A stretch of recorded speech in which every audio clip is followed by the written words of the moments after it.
think that's everything all set up. Bada bing, bada boom. There we go.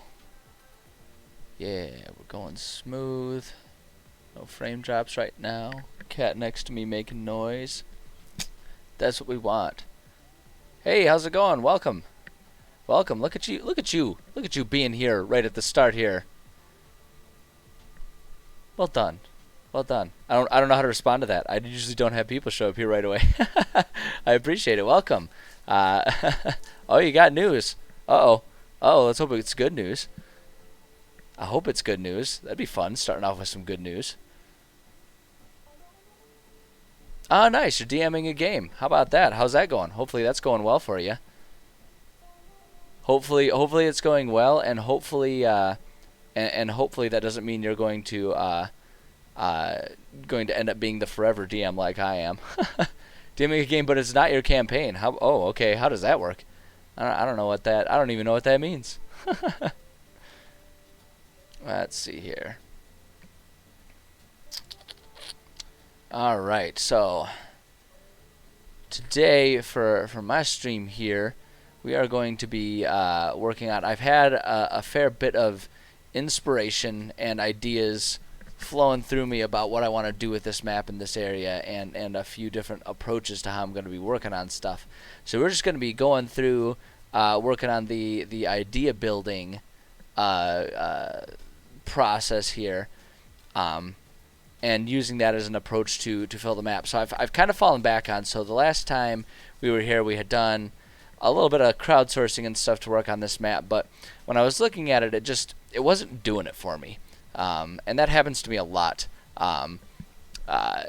where I will be like I'll have an idea and it'll feel good, but then going back on it, it just isn't doing it for me. You know, for one reason or another. Maybe the inspiration isn't there. Maybe maybe I've got different ideas that conflict. Maybe I just flat out forgot what I was thinking about during any of those times. But whatever the reason is, it is a pretty common thing for me to be working on something, kind of step away from it, and come back and realize that I'm just not into it. So I kind of backstepped a little bit, and am starting, and sort of over the weekend, got myself going on a different approach to refilling out this area. And that's my intent for today, is just to sort of continue on that different approach and keep working on some stuff. And so we're just going to chill out and come up with some ideas. It's still very much the idea brainstorming process. And that's kind of what we're working on today. Let's see here. Damn, we started a campaign, got COVID. Oh, okay. Gotcha. Okay. Well, I mean, it's good that you're there to cover for the DM then. If your DM got COVID, that's definitely gonna put a bit of a pause on any game that you're in the middle. Hopefully, he or she is doing well and recovering well enough. But good on you. I'm gonna mispronounce it. Nicia. I don't know. I know you told me how to pronounce it properly, and then I promptly forgot because I'm trash. But it's good of you to be there to help out your DM, and that's I mean, that's a good thing. It's a sign of a good group that you guys are there to sort of pick up the slack for each other. And it's a bummer that your player isn't part of it, but I mean, you're still playing, so that's a nice thing in and of itself right there. So but cool. Glad to hear that you guys are figuring it out, and like I say, hopefully your team member there is on the way to recovery in the very near future. But yeah, so on to what we're working on today. So I've been working on, you can see I have a fair bit of stuff kind of mapped out in here. And all of these areas here correspond to some ideas for campaign, story, mission beats that I have sort of started to flesh out here. We've worked on sort of, for this region, the big overarching mission of sorts for this area of the map, which really just revolves around, I kind of was thinking about it, and it's like, what would be really fun is if we just wrote this area so that it really had a treasure hunt. It's really easy, and I definitely am sort of I fall into the trap a lot where because of all of this, the amazing, podcasts / streams that people have of games where they get really into the role play and sort of those political intrigue type things, it's really easy, and I fall victim of it too, of trying to kind of get into the habit of adding a whole lot of role play aspects to a story, or to a campaign. And while there's nothing wrong with it, what it means is I oftentimes forget about the concept of just, the roots of D&D, which is just a good old-fashioned dungeon crawl, where you're just characters fighting monsters, trying to find some treasure. And both have a lot of merits. And like I say, my tendency is to not do that enough. Not focus enough on just sort of the game of it all. So I decided to go ahead and make this map the sort of the big overarching thing. Well, one of the big overarching things. I've got two of them really, that I've fleshed out. One of the big ones here is just there's a dragon that lives in the area. It's got a treasure hoard, and it's up to the players to go ahead and hunt it down if they want. The other one that I worked on is I thought it would be kind of cool if there was, I just sort of had the idea for the monster to have there be an Eladrin, particularly a summer Eladrin in this area that is just kind of losing his sanity and is sort of taking it out on the village. So it sort of becomes on the players to, all of the stuff I do, it's on the players to take the initiative to do it. But the idea here is that the players would be sort of responsible for trying to figure out what's this guy's deal, and getting him to sort of chill out with everything that he's doing. And then this other one, the one that I kind of was talking about that I'm a bit more interested in, and I'm kind of not necessarily a bit more interested in, but that I'm fleshing out a bit more right now, is because I'm only halfway through it, and we're going to start off today working on it. Is, like I say, there's just a dragon in the area. A blue dragon. It's a coastal area, so I figured we'd go with a blue dragon. Seems pretty thematic that way, given their propensity for causing storms and everything. So we've got a dragon, a blue dragon, that is in this area, and has historically set up his home in sort of this little alcove of area around here. So we've got mapped out the old dragon lair, and basically what I've done is I've considered how many story beats. So lore-wise, blue dragons living in the desert, coastal, and they can be coastal and desert, but it fits because directly to remember my directions, east of here is a desert, so it bounces between the two. But at any rate. So we've got the blue dragon that sort of has historically lived here. People have kind of known about it, but it seems to have disappeared. And so the idea is that rumors of, oh, this dragon's gone, maybe that means it died and there's some treasure available. And so players can kind of go down to the oh shit, we're getting raided. Wow, that was fast. 10 minutes in and we're getting raided. Oh boy, here we go. Just in time though. That works out well because then we don't have to catch anyone up. We're just talking about working on filling out some mission lore ideas for this area. So we've got, like I was just saying, there was historically a blue dragon living in this area that has sort of gone away by all signs of I don't know, whatever signs you would look for dragon fuck, place not getting torn to shreds. I don't know, shit. But basically, the blue dragon's gone, and that sets up the potential for players to try and hunt down its lair and figure out oh shit, does that mean there's a treasure hoard that that is now up for grabs? And so basically the story beats that we've come up with so far is players would show up there, find an empty dragon lair, like a dragon lair that has no dragon but also has no treasure, and additionally a few clues that it would appear that this dragon sort of outgrew its old cave and decided to pack up its treasure and take it elsewhere. So the idea is that it will sort of hook them into this chase of trying to find a dragon and hunt its treasure. Like I say, setting up just a good old-fashioned treasure hunt for players.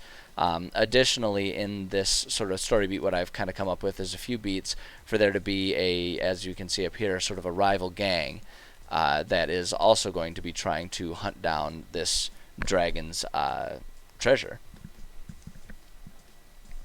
So it becomes kind of a balancing act for players, because there's going to be a whole lot of other side missions and main missions happening in this area. So it sort of becomes a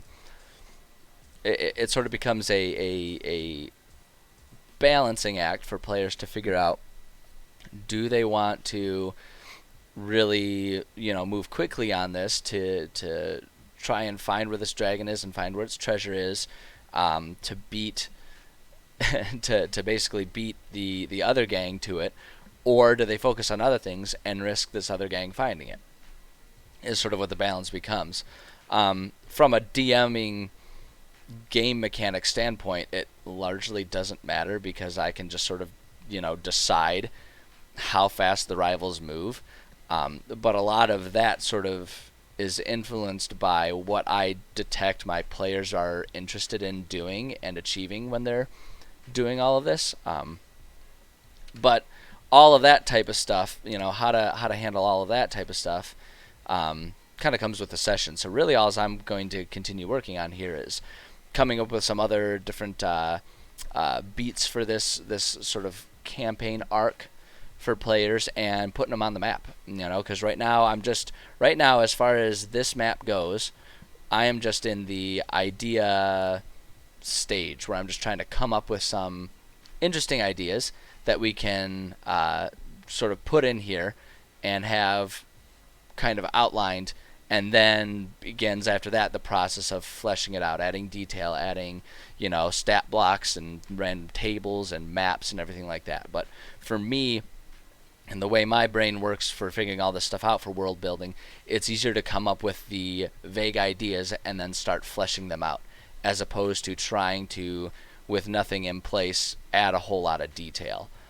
So this is just one approach that I take for all of it. I have a few different approaches, but this is the one that's working with me right now, so I'm freaking going for it. So we have the old lair of the dragon, which is just south of the city, which we have, we can zoom in a little bit, which we have right here, right? So there's our old dragon lair. And then part of the story beats, so they go there, find that there's no dragon there anymore. Then they're going to leave the cave, and that's when they'll get introduced to the rival gang that will show up. It'll be other people who heard the same rumors as them, and went to check it out, so they can have some interactions there. And that's where we're, like, the idea, and I've put notes in here, the idea there is that this first interaction is where we sort of establish what is going to be the tone of the interactions players have with this rival gang. Do they come out the gates, because the way I always do it whenever I introduce an NPC to my players is I do it in a very neutral sense. It's an individual who just says hi and is kind of deadpan, and then they react to how the players first react, which oftentimes in my games, for some reason or another, ends up with everyone being rivals and hating each other, because every one of my players in every game I've ever DM'd is immediately suspicious of anyone that has a name, which is both hilarious and maddening. Drives me insane. But at any rate, that first meeting is going to be sort of what sets the tone, and then based on how they set that tone, this is again where it's kind of like it doesn't necessarily matter. It's a very Mass Effect approach to things, where it's like you give players the illusion of choice, but ultimately it just leads to the same direction, just maybe with people having a frowny face instead of a smiley face, which some people don't like, but and I try to avoid that approach, but it has its uses to sort of, no matter what happens, there's going to be a sort of like a railroaded thing. You just give them a way to make it not feel quite as railroady. But take that as you will. Not every DM likes to do it that way, but that's how I'm approaching this one. And so whether if it's all kind of like a friendly, let's help each other out and all try to share the treasure type of way, then this other gang will mention another clue to them. Or if it's like they're not going to if they're like if they're going to be all super grumpy and not be on board with working with this other group, then it'll be, they have to kind of spy on and overhear things from this other group. Either way, the next story beat is up here. There's a cave that's known to have mermaids, but also like rumored maybe that's a place for the dragon to go, and it's just kind of like a red herring more than anything. But sometimes it's fun to just fill stuff up and mess with your players, right? So there's that other cave up there. Eventually, once they do those, the trail is going to go cold for a little while. But then there's going to be some rumors about sort of more inland, closer to the desert. As was pointed out, blue dragons do appreciate desert settings as well. Deeper into the desert, over here, there's sort of this tunnel system that's in place that was once sort of a mine, or sort of what I've decided in the headcanon was once a mine in the area that is, of course, long since been abandoned since the whole calamity of everything happened. So players can go, there's going to be a rumor that, maybe the dragon was in there. So then the players can go and explore that area. Nearby, there's going to be this just completely demolished city. When they show up there, going to be some clues about the fact that, maybe that was destroyed by the dragon trying to get some treasure, right? So like I'm establishing the system where they're kind of like always a step, they're always a step behind the dragon, and trying to catch up with it, for this particular campaign.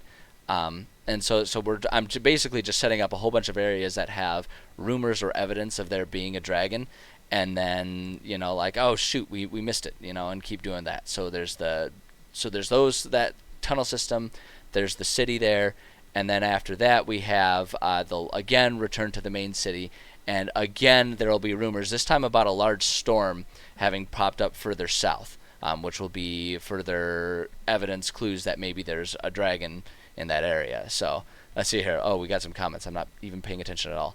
Let them go through the lava or the acid to get there. Yeah, I mean, that's always a good one. Just throw all kinds of environmental hazards. Taking viewer ideas. You are always welcome to add ideas. I have in my head, so basically what I'm working on, this is a fantasy world. If we're going to have a bunch of people in here, we'll open it up here. This is my entire world that I've worked on, and this has been a long ongoing project for me for years. And so I have a general idea of what exists in this land, in this world, and a general idea of the history and the nature of it. That said, I love sharing ideas. I love sharing ideas with people and discussing them. So as long as you're not going to be offended by me, sort of massaging the idea so that it fits into this lore that I'm creating, because basically I'm just streaming my writing process for the world. As long as you're cool with me massaging it a little bit, then absolutely you can share ideas. That said, if you've got an idea and you want to keep it exactly as it is, don't share it with me. Keep it for yourself and write your own stuff too. Like, that is also 100% encouraged. Savannah area, yes. This is an entire world with an entire biome. We've got our ice caps over here.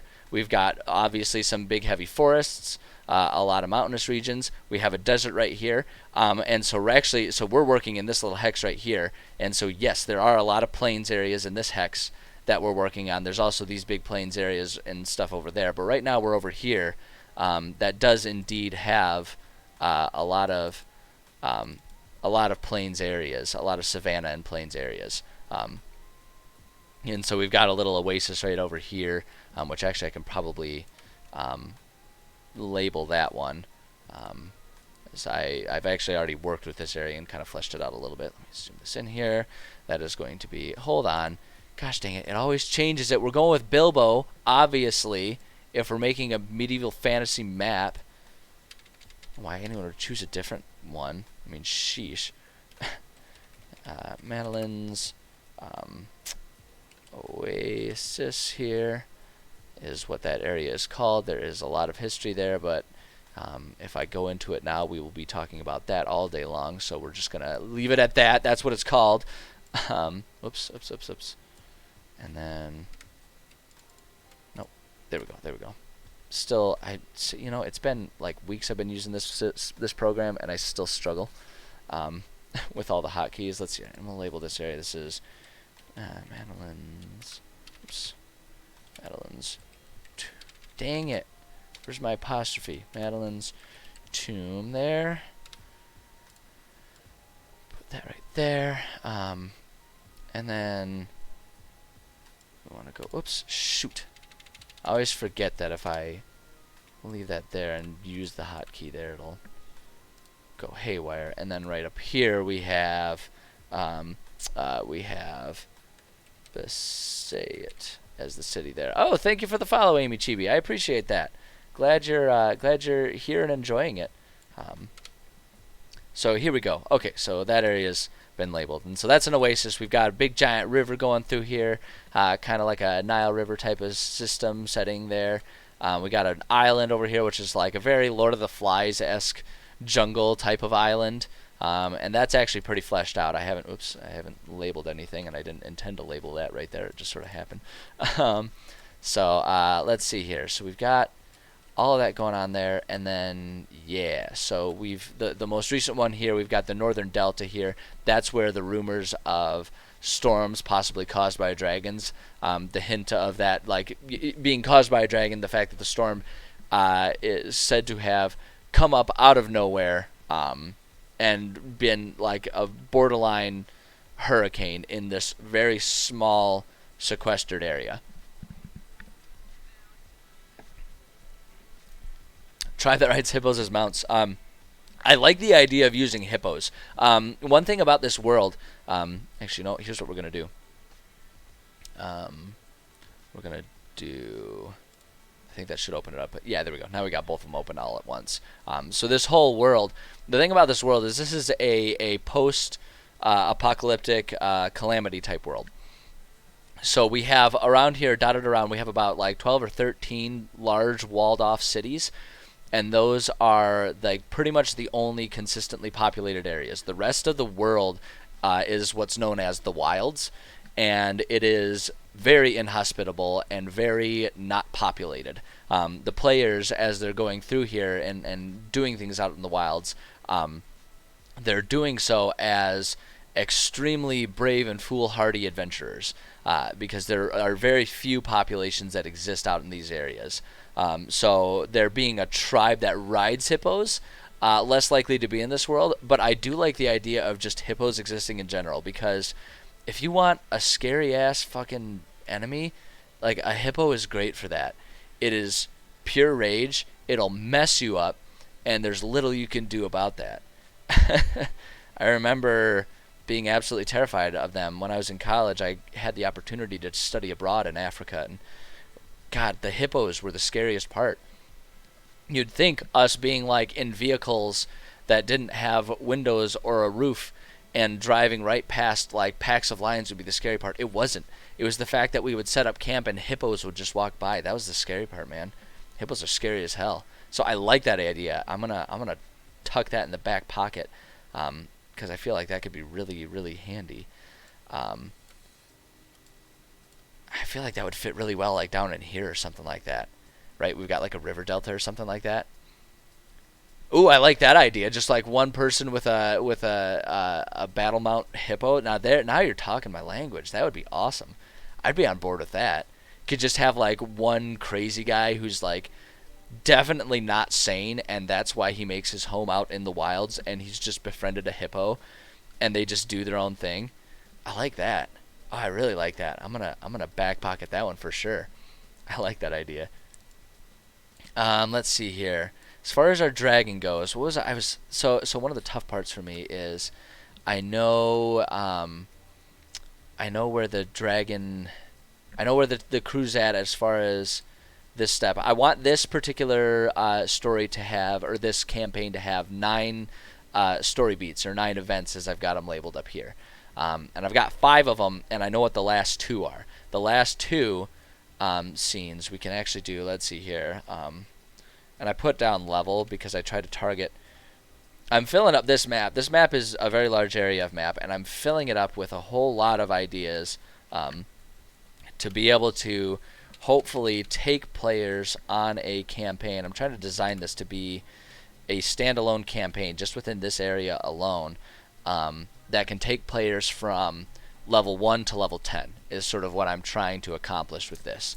You know, with whatever success I'm capable of doing it as just some dude who likes D&D with absolutely no game mechanics experience. But that's kind of what I'm working on. And so I want this one to have sort of like 9 story beats. And I know what the last 2 are going to be here. Hey, Inflatable Cat, how's it going? Welcome here. Glad to see you here. But I know the last 2 are going to be. Let's see. Oops. Let's underline this. Call this 2 the island. So there's another island on this map. To the island, we're going to call this level 8. And it's not like I'm going to cut off players from doing any of these if they're over or under leveled. It's just sort of I put the level target there to make sure I don't accidentally set up a thing where set up a mission where the players can gain access to it at level 1, but then like I accidentally design all of it to be for level 8 or 9 or something like that. I try to do this progression, and there's going to be a whole lot of them that all have the similar progression. So it's like as they're working on these, they'll just naturally level up, is the idea. So that things will, as they're just going and juggling these things, they'll be able to get to, they'll be able to handle whatever gets thrown at them. So it's not necessarily a hard and fast rule. It's more so just a consideration for myself. At any rate, so to the island here, let me just write down some basic ideas here of what this is.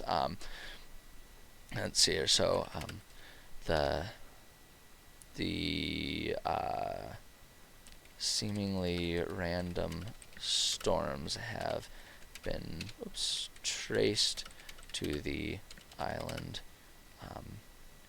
directly west of Bepimat. Bepimat being the main big city in this area. Let's see here. It has been determined that the dragon has made its lair on the island, and anyone seeking to claim the treasure for themselves will need to brave the sea, brave the Saltwind Sea, as it's called. Saltwind Sea. The Saltwind We? That's an entirely different occasion right there. That's what they call it. That's what they call it when you take a pee off the side of the boat on the Saltwind Sea. You're having a Saltwind We. Saltwind, brave the Saltwind Sea to do so. So this one doesn't really have a map point, this story beat, but the idea is that the second to last step of this whole thing is going to be basically the dragon's lairs on this island. And so they'll need to get there. But what I had in mind would be really fun is, but players won't be the only, it's plural, so it would be ones. Sorry, I'm not very good at English. I'm a STEM guy, so like actually writing stuff is actually far from my wheelhouse. So I'm really bad at grammar and all that shit. Those will be the only ones attempting to reach the island. On the way, they'll encounter. How do I want to say this? There's not really a way to say it. I just am bad with words. On the way they'll encounter the rival treasure hunting gang, and it will become a race to the island and the treasure it holds. There we go. Yeah. So the idea is they're gonna just encounter the rival gang that they're working with, or that they're working against, really. And the idea I have, if players have established hostility Players have established hostility with this gang. A battle will ensue. Oops. Hold up. Go. A battle will ensue in which the player's boat is brought parallel with the other gang's boat so that combat can happen. So this one, when I'm writing out these beats, I always try to like have in mind, or typically I try to have in mind like a dungeon or a place to explore in mind. But for this one, really what it'll be, because it's a drawn out, it's going to be a long process for them to travel anyway. It's sort of, my thought is, rather than having a dungeon, it'll be a series of random tables of potential things that can happen while they're sailing to this island, culminating in, like, the final one will most definitely be a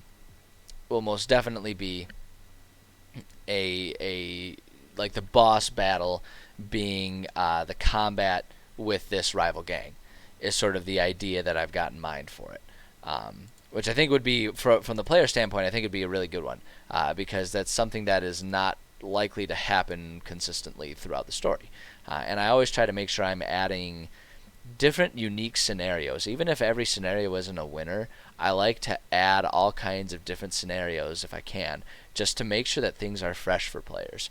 And so having sort of this boat battle thing, where they have the opportunity to sort of like jump in between different boats, was really interesting to me. So I figured, like, hey, let's go ahead and actually do that.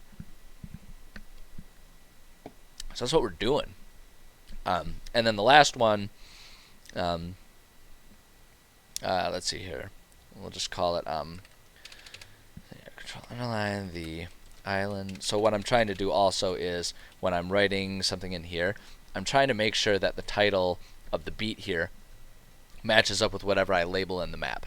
So that way, when I'm actually leading the game, right, and I'm sitting here and we've got the map out for the players, and I'm trying to remember, like, okay, what goes here, what happens when they do this, I can just refer back to my notes, and my notes are just like a direct one-to-one comparison between the two. So that way it's actually,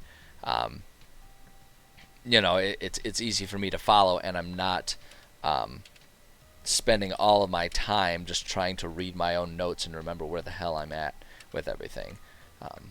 So this is kind of intended to be for level 9. Boom, boom. All right. So once players reach, technology level is very this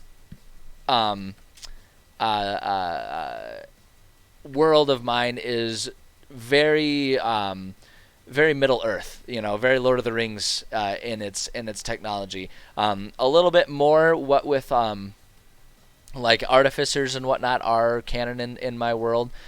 So a little bit further as far as like gnomish tinkering type stuff and all that goes. So like a certain degree of clockwork technology exists, and I haven't explicitly, when I've been working on this, said no to things like gunpowder and explosives, but if they are in this world, they are very uncommon, and like a gun would be very few and far between.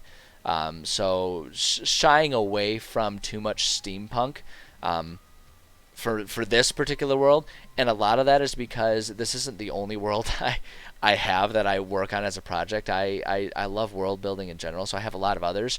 So when I want to start getting into steampunk and or all the way into sci-fi type stuff, I've got different worlds for that type of stuff. So in this world, we're working pretty tightly to, like I say, Lord of the Rings, Shannara Chronicles, Shannara, I never know how to pronounce it.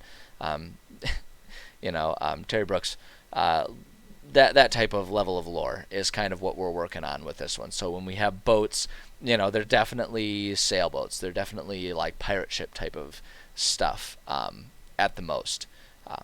and that's kind of what I like. I say, it's not like necessarily it's not necessarily like a strict rule, but that's kind of where I'm keeping it for the most part is very very medieval level type of stuff. Yeah, yep, absolutely medieval. So let's see. Once players reach the island, the only thing left to do is find the dragon's lair, deal with the dragon, and figure out how to bring the treasure home with them. This is definitely going to be a long-term sort of story campaign idea. So this is the other thing that's really nice about having it be a very explicit treasure hunt. They're going to get their reward at the end of it. Using a turtle dragon. Turtle dragons definitely would be an intriguing concept. I don't know, because I'm trying to keep this area levels 1 through 10, and because I have a few other ideas that I want to flesh out, I don't know if it'll fit in this hex, but within the world, absolutely, absolutely, turtle dragons would go in there. I love the concept of turtle dragons. I love having just a wide range of fantasy stuff existing in the same world. I love different thematic atmospheres and everything. Yeah, no, absolutely. You know, them being some sort of guide or sage. I would almost lean towards. So this world also has, to give a crash course on sort of the end of the world thing that happened in this world. There was, if you imagine the way I always describe it, if you imagine the mortal plane and then all of the ethereal and elemental planes and all of those, if you imagine those as being like a jar that's full of different waters, oils, sands, stones, sediments, all those different things, right? That if you just leave it sitting on a desk, it forms all these layers, right? If that's kind of how you imagine all of the different planes, what happened during the event was called the unhinging. Basically what happened is, it's like, imagine someone took that jar and shook it up so that all of the layers got all messed up and intermingled. Right, and so that threw everything all out of whack, and that's why the world is so dangerous, because all kinds of, non-mortal creatures were now stuck in the mortal plane. They were confused, they were angry, they were, like, tormented and tortured and changed, and all kinds of weird-ass shit happened, and it messed everything up. And so everyone fled to the main cities there to hide out, and the remaining, and so now a couple thousand years have passed, and things are just like kind of slowly percolating. So the wilds aren't quite as dangerous as they once were. Still very dangerous, not quite as dangerous as they once were though. So now we're getting people like treasure hunters and stuff starting to go out and rediscover all of these old abandoned civilizations that still, like, the skeletons of them remain in this world, is sort of the idea of what it is. So to bring that to, like, the idea of a turtle dragon as like a sage, I would almost use that within the lore of this world. I would almost use that as being some sort of, god that is existing in the material plane. So it's not like combative either as an enemy or as an ally, but it could be like a creature that could be randomly encountered. I would probably, more than anything, actually, I like the idea of them just existing as a potential random encounter while traveling, especially by sea or something like that. Because I love random tables for traveling. I think traveling in D&D is one of the easiest things to have be very boring for players. But I also think it's one of the most important things when it comes to helping players understand the gravity and the size of the world and what they're doing. I think if we skip over travel just to automatically be like, okay, well, you travel and 4 days later you're in the city, it doesn't feel like time has passed. So players kind of lose track of exactly what it is they're accomplishing, what their players are going through. They lose sense of, like, if it's like, oh man, like, why do we, how did this time pass? It's like, well, in game time when we're actively playing, it only takes this many hours. Meanwhile, all of the other stuff happened over the course of a week. So I think it's important to find ways to keep those travel story beats in there and at least spend a day, like, at least do one dice roll per day of travel. So I love doing random encounters. So that way it's like 3 days of travel actually feels like a lot of travel because we spent a session or two doing it, before they actually got to their destination. But I don't want that to be a boring thing. Obviously, we're not going to sit there and start the timer and be like, okay, in an hour we can do the next thing. And so I love doing big random tables for all of that stuff. And you can actually see, I'm working on rewriting this area, but this is all random tables here that I've created for traveling just in this hex alone, right? And so if you just have these random tables, maybe it's just a simple combat. Like I've got a whole bunch of potential random combats. There's the chance for there to be random, like a random day where nothing happens. I also have random story things and like random ways for them to just randomly find a hook for a side mission, things like that. They can randomly find treasure. They can randomly, I always have my players give me, a deity that their character would follow. And so there's the chance that one of them has a vision from their deity that will give them some sort of hint or clue. So to bring it back to the idea of like the dragon turtle, I would love that as being, that's a really good idea for a sea-based travel encounter, where it's just they see off in the distance, they see that dragon turtle, and if they go and approach it, they can have sort of like this otherworldly interaction with it. No, you are definitely not wrong. Hold on, Brian Tornout? I don't know if I'm saying that right, but you are not wrong. You are not wrong. Traveling is one of the most dangerous things for any medieval thing, and that's another reason why I don't like to just like pass over it, because if they were characters, especially when we're considering, this world that I have, they're characters in this world that is by design been ripped to shreds, and it is dangerous to just step outside of the walls of the city. You could die and get ripped apart by some demon monster. Like it doesn't do much for setting of the tone if I allow players to just bypass that, and I'm very big, while I started this off saying that like sometimes I lean too heavily into the role play and not enough into the just the playing of Dungeons and Dragons, which is why I'm making just a treasure hunt with like dungeons to explore, kill a dragon, and get some treasure, right? The flip side is, for me and the way I DM, it's very important for the atmosphere to be in place.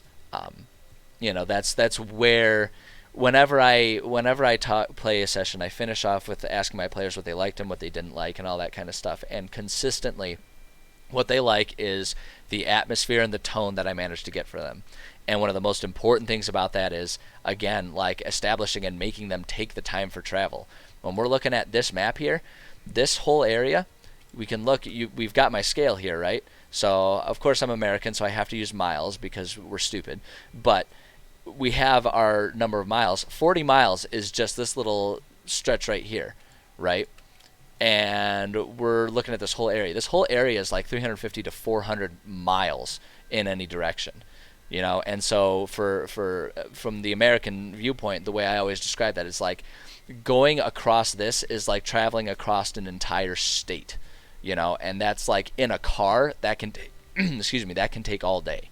That can take all day in a car, depending on the state. So that's, and I don't want my players to just not be able to understand the scope of the world that they're interacting with, because while it can feel tedious, the flip side is when they travel for 5 days and then kill an evil demon and then are traveling from town to town and their names are known, it really helps them understand the gravity of the situation and helps them feel like they did something that was world changing, right? They didn't just save a neighborhood, they saved the world. So it all plays into it.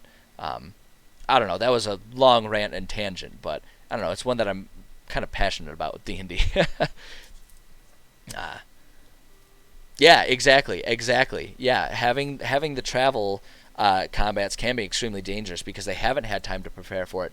And the other thing that I love about the travel ones is it makes it so that they have to be more attentive and strategic when they reach their destination, because they've already been potentially weakened. They've already lost some supplies. They've already been damaged, right?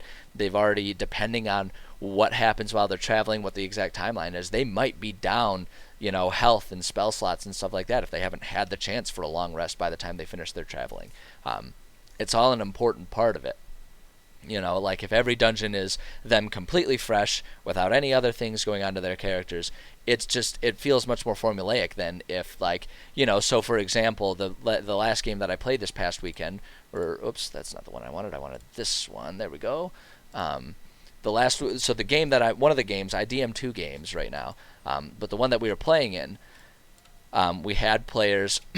My players were going from here, the city of Bepemat, and they were traveling by boat down to this island because they're chasing after a guy who, basically, one of the members of the party has a deep-seated grudge against a guy, and they got wind that he was hiding on this island, so they were like, "Oh shit, let's go after him." And so, it's one thing for them to just I could just say okay, you traveled by 3 days and you get here, and now we let the island adventure begin.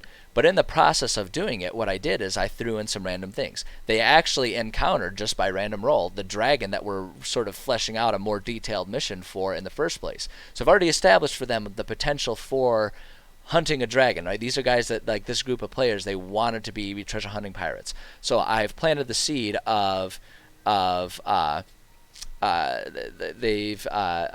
for the follow, Brian Tornout. Thank you for the follow. I appreciate you. I'm glad you're here. I'm glad you're having a good time. But I planted the seed for my players to potentially chase down that dragon and dive into that. I also had them encounter. So this island is full of a whole bunch of people. This whole island has a whole mess going on. And by random chance roll, they encountered someone who escaped the island by raft, who was dying floating at sea on a raft. But they rescued this person, and suddenly they realized oh shit, we're walking into a big mess that is completely beside what we're doing here. And so now they've got a whole bunch of other stuff going on. And the other thing that I did was the sea has a lot of really messed up currents from the unhinging. So they encountered that, and now their boat's damaged, so they can't just turn around and run away. So this travel changed from being just okay, you get on a boat and go 3 days and now you're on the island, to, okay, they've got potential future quests. They now understand that there's a lot more about this upcoming mission that they really need to be strategic and think about. And their boat is damaged, so they have to think about, okay, if we need to make an escape, how do we do that? Our boat is damaged. We can't just get on and go away. Plus, there's the currents that they still have to contend with. So traveling is extremely important, for sure. For sure. Let's see here. How's it going, Weary Warlord? Don't make it drag on for too long. It is absolutely unbelievable to me that you would say something like that. Oh my gosh. Yeah, and the thing is too, for me, it's a good point trying to have things not drag on too long. And you're absolutely right. You don't want it to drag on too long. And for me, what I find the best way to do that is, rather than shortening anything, it's to make sure that no part of it, no matter how long it takes, drags. That's the important part. And so far I've found success for that. I've been DMing for, how long have I been DMing? I've never actually taken tally of that. I've been DMing since I started DMing in grad school, which was 2014. So shit, at this point I've been DMing for 6 or 7 years. Fuck me, man, years go by. But so far I haven't had anyone quit because they got bored with a campaign. Had a lot of people quit because we started in grad school, which means everyone graduated and moved on. But I have not had anyone quit because they were bored yet. First time for everything, and I don't claim to be immune to being bored. Shut up, man. I might be old, but you don't got to point it out. It's just rude, No, you're kind of right. I don't feel old, but then when I think about the years, it's shit, man, I'm almost 30. What the hell happened? I thought I was 18 still. Fuck. Oh boy. Gosh, man, going with a low blow there. It was a good day, and then you showed up. Nah, I'm just messing with you, Welkin. I'm just messing with you. I appreciate you, and I'm cool with being old. Be glad you got experience. Yeah, that's exactly it. I keep myself pretty healthy, so I haven't felt my age yet, which is nice, because I have friends who started whining about aches and pains when they were 22, and I'm here going on 30, and I really have not felt my age. I keep myself healthy, but I feel I just generally feel smarter and better at making decisions. So I feel pretty okay with it. Started playing in 77. Oh snap. So you're a true veteran. Man, I'm sure you've got some stories to tell then too. You must have started if you started in 77, that's back with Advanced D&D and all that kind of stuff, isn't it? I got a collection of those books. And gosh, they're so fun to go through. I love going through those, seeing like kind of the roots of the game. Let's see here. Oh shit, we got blue and red box. Nice. Oh wow, that's old school stuff. I've got a bunch of books, and I have it in the back of my mind. I haven't taken the time to do it yet, but I've got it in the back of my mind. One of these days, I'm going to pull out those old books, and I'm just going to start sprinkling a lot of those things that exist into just like sprinkling those ideas into my world, so that way people can encounter it, and whether they realize it or not, they'll be playing like true old school D&D. That'd be so much fun. I would love doing that. So what do you got for me, Amy Chibi? A small village, their children and all people are starting to die, and nobody knows why. Turns out there's elemental creature, a dust monster that gets inside its victims, longs to kill them. Ooh, I like that. I like that. Longs to kill them, leaving no trace, so people have no clue what happened. It's like the D&D ice knife idea. Oh, that would be a really cool one. That would be a really cool one, and that would actually, the thing that would be kind of cool with that too, is if there was like almost a what's his face, the frickin' the vampire dude. Strahd, like an almost like Strahd-esque type of place where you kind of get sucked into it, and there's this dust creature that's torturing this like isolated population that can't get away, right? And that would totally fit in with my sort of world that's fallen apart, because one of the things that happened with the unhinging is a whole lot of tears in reality opened up, and it created a bunch of weird areas where there's like bizarre time loops happening, you know, or there's like small, like almost pocket dimensions that exist of like a small town or a certain amount of people and all that kind of stuff. Yeah, it's I like that idea. That'd be cool. That'd be really cool. Could probably use that even in this area. I've already established in this area, we've already sort of established whoops, dang it, get those things. We already have a tear into the Fey realm over here, and so we can almost probably do something like that, like, which obviously, because that obviously means we've got a hot spot of weird elemental stuff. There's a hot spot there, and then out here, this is another tear. So there's a couple tears in reality, and those kind of cause like this like radiation impact, but it's like magic instead of actual, you know, nuclear radiation. Oh, I like that idea. A town that's perpetually stuck in, like, half of it perpetually day, half it perpetually night. That'd be interesting. That'd be almost interesting to do, where you could have like a tear that like serves as a wormhole, so like two towns on the opposite sides of the world sort of like communicate with each other or something like that. That'd be an interesting system. That'd be kind of an interesting idea. But let's see here. Let's see here. I don't know that there really needs to be a whole lot of other detail for this. Once players reach the island, the only thing left to do is find the dragon's lair, deal with the dragon, and figure out how to bring the treasure home with them. I will make a note here. Dragon is chromatic and thinks humanoids are dumb, so is unwilling to deal with or trade with players. It's death for the dragon if they want the treasure. So we can do that. I have historically tried to make chromatic dragons sympathetic characters. I have yet to have a group of players ever feel any sort of empathy for chromatic dragon.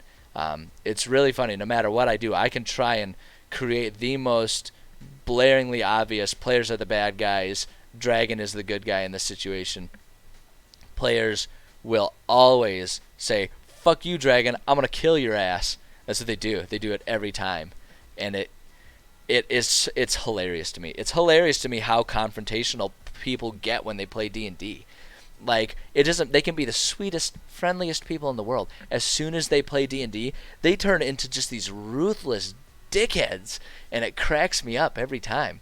You know, the group this weekend, I mentioned that they found that refugee that was half passed out on the raft there. It was a 14-year-old boy who lashed together, and they sent him out just because he was the youngest, like he was the best balance of being old enough to survive, but being young enough that like a small raft that they could lash together just with like, you know, whatever vines they could find would actually hold him. It was like this emaciated, starving, dying of thirst and exposure 14-year-old boy, been lost at sea for like multiple days. They pull him up, and the first thing they start doing is like Batman style interrogating him, like, where'd you come from, where are you going?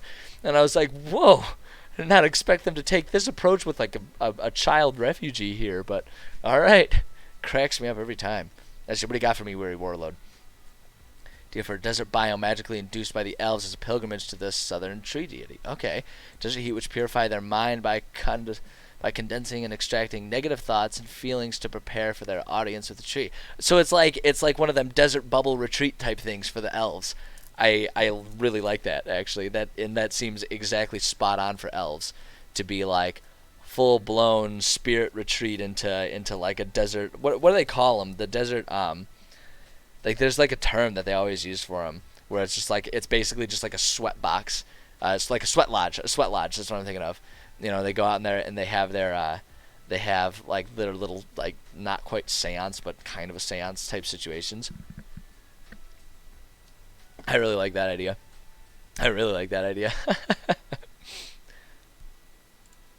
Let's see here. That would be a good one. You know, that would be good. I could use something like do something like that over. So we're working in this little hex right here. That'd be something fun to put over here in like the Corsewooden Desert or something like that. I think that'd be kind of a fun encounter. I think that'd be a fun like random encounter too. Just going through the desert and you have no prior knowledge that this exists and you just stumble upon this little commune doing something like that. That'd be amazing. Activity is pulled out with the heavy pearls of sweat, which can potentially build up in the sand if not given time to dissipate and form dark. Oh, wow! So they gotta like. I like the idea too that they have to hire people to like rake the desert or something like that to handle those like negative beads and stuff. But then like you have like Chet the lazy intern that doesn't do it and it causes like a calamity type event. That'd be really funny. I like that idea though. I like the baseline of that idea. That's a fun one. Let's see here. So if we've got our dragon, we've established that it had Chad the elf. That's almost as good as I've got a buddy. He's actually got a guest star in one of my because he can't play regularly these days. Because he went and had a family, which is a ridiculous idea. Who wants to have a family? But he doesn't get to play as much anymore. But he guest stars occasionally, and he has a character named Cash Monet, who is like a complete surfer bro. And he plays in this world, and it cracks me up so much. And so naturally he's going to guest star, and he's like one of those characters that's just like he's a very Tom Bombadil type of character where he's just like immune to the rest of the world around him. So while the rest of the world is in this unhinged calamity state, you have Chad Monet who just like like with his surfboard just slowly goes up and down the coasts just looking for the best waves. So like they're going to be on this they're going to be on this very this like island that is very, like I say, very Lord of the Flies. There's like an evil cyclops that's hunting and torturing people and shit. Meanwhile, he's just going to show up on one of the beaches being all Cash Monet. It's going to be great. Underground Ratman. Ooh, that'd be a good something to throw into our city over here. Like, if we want to have some sort of interesting dungeon happening in the city, could just throw like a sewer system exists in the city, because I always imagine that this is a population that has basic irrigation and sewer systems, right, where it's like they just kind of have sewage canals and stuff that move through the city and take it off into the ocean because they don't give a shit about polluting the environment. Well, they do give a shit, but like, okay, we're gonna step away from that barrel of laughs with that idea. But yeah, we could have like sort of these underground tunnels and this like sewer system that has like a rat man that's like abducting children or something like that. That'd be a really good side quest or something. Any Kenku? Yes. Thank you. I appreciate the compliment. Trinacron.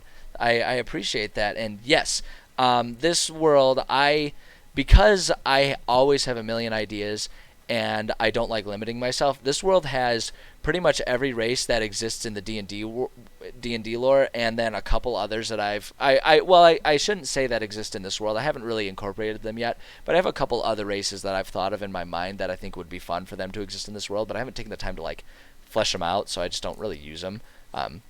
Yes, artificers are in this world. Weary Warlord, there are artificers.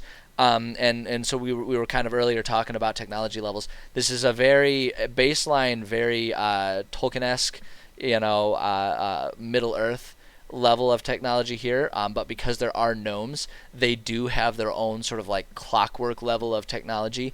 but things like gunpowder and whatnot are rare and uncommon. Um, uh, well, so yeah, it's funny you say that, Weary Warlord, because I have, if we pull it up here and we go over here, these are my notebooks. I have one called Universe. So this is the notebook Zaoria, and that's what this particular planet is.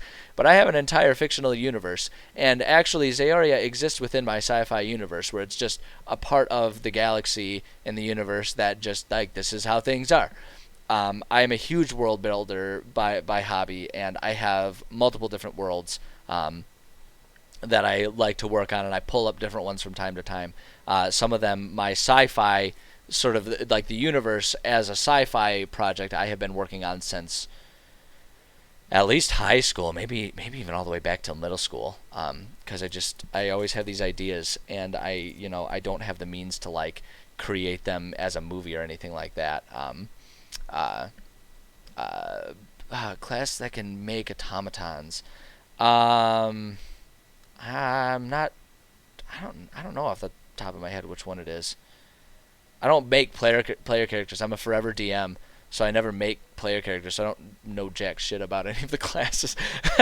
Embarrassingly, I always leave it up to my players to handle their classes because I spend so much time. I DM like once a week. There's one group that I'm a player for, but it's a Pathfinder, and I basically just play a fighter that just swings his sword because I'm like I don't want to have to think about mechanics or anything like that. Just give me a sword and let me hit things. so so I don't know. I could probably look it up, but I'm lazy, so I'm not going to right now. Not that I'm not interested in it, nor or am uninvested in you finding your answer. Um, but what I really want to do is I want to let's see. I want to label this because I noticed I have yet to label my city here. This is Bepomad is the city. This is a major city, so it deserves a larger font size. Faux show. Let's make it right here. Bada bing, bada boom.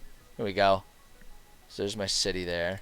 And then I also we need to pull up a symbol, and we need to put like a dragon lair here.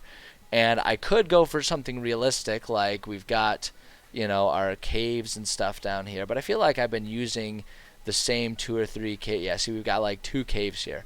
But I feel like I've been using those caves a lot. So what I think I'd like to do is come up here and pick out one of these kick-ass fucking like dragon-looking things here for it. And just add something fun. Although I think they've got some just empty outline ones here. Yeah, here we go. Fuck yes. Pardon my language, but hell fucking yeah. Let's see here. I think, yeah, that was pretty sweet. It's not exactly the canon lore dragon that we're using here, but god damn it, it just looks so cool. It just looks so cool. Oh yeah, if you've got maps, I love looking at maps. I absolutely adore maps. I think maps are so much fun, and one of the things I've been so excited about, if you go through my backlog of VODs that I've got saved up, one of my lately I've been really excited. A couple weeks ago I got a new PC to replace my 7-year-old PC. Well, it was a 6-year-old PC, but it was using 7-year-old technology because it was broke when I built it. But I finally got a new PC, and so I can finally use all kinds of new tools. So I got Wonder Draft and Dungeon Draft, which my old computer just really struggled to really do much with them. And I am so in love with this map making software. It is so much fun. I am having so much fun with it. And it has brought so much more inspiration to me. It has gotten me excited again about stuff that I haven't even thought about in ages. It's been amazing. So I feel you. I love maps. I absolutely love maps. Let's see here. Oh, we got a couple more ideas here. Man, you guys are full of ideas. This is amazing. Very old guy that went crazy and made a bunch of wood puppets, automatons, fucking Geppetto. Automatons to the point he created a small village where he was the only human and proclaimed he is king. Oh, I love that idea. That'd be so much fun. Just like fucking Geppetto out in the middle of the wilds, living in the woods, and he's got this it would be so creepy too, because I'm imagining those faceless wooden mannequins that clothing designers have, where it's got all the joints and stuff, and they're little small ones. You have them in all kinds of different sizes, but they're faceless, but they still just with the angle of their heads can stare at you and shit. Like, oh god, that's already creepy. I'm already giving me the freaking chills here. Already giving me the chills here. Let's see. Artificer plot. You got an artificer plot. Oh god, man, you guys are chock full of ideas. Chock full of ideas. Let's see here. Dragon lair. I want to go over here. I want to do blue dragon lairs. Blue dragon lairs. I know it's according to this thing not as level if I change it, but it just visually looks off to me. Maybe my eyes are crooked. I don't know.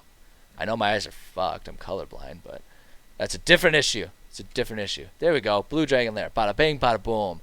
Bada bing, bada boom. Okay, so we've got our blue dragon lair. So we've got that. And now I got to come up with, like I say, the hard part is I got to come up with 2 middle beats here. And I've been trying to think of different ideas. So we've got a few ideas of people jumping back and forth, bouncing around and everything.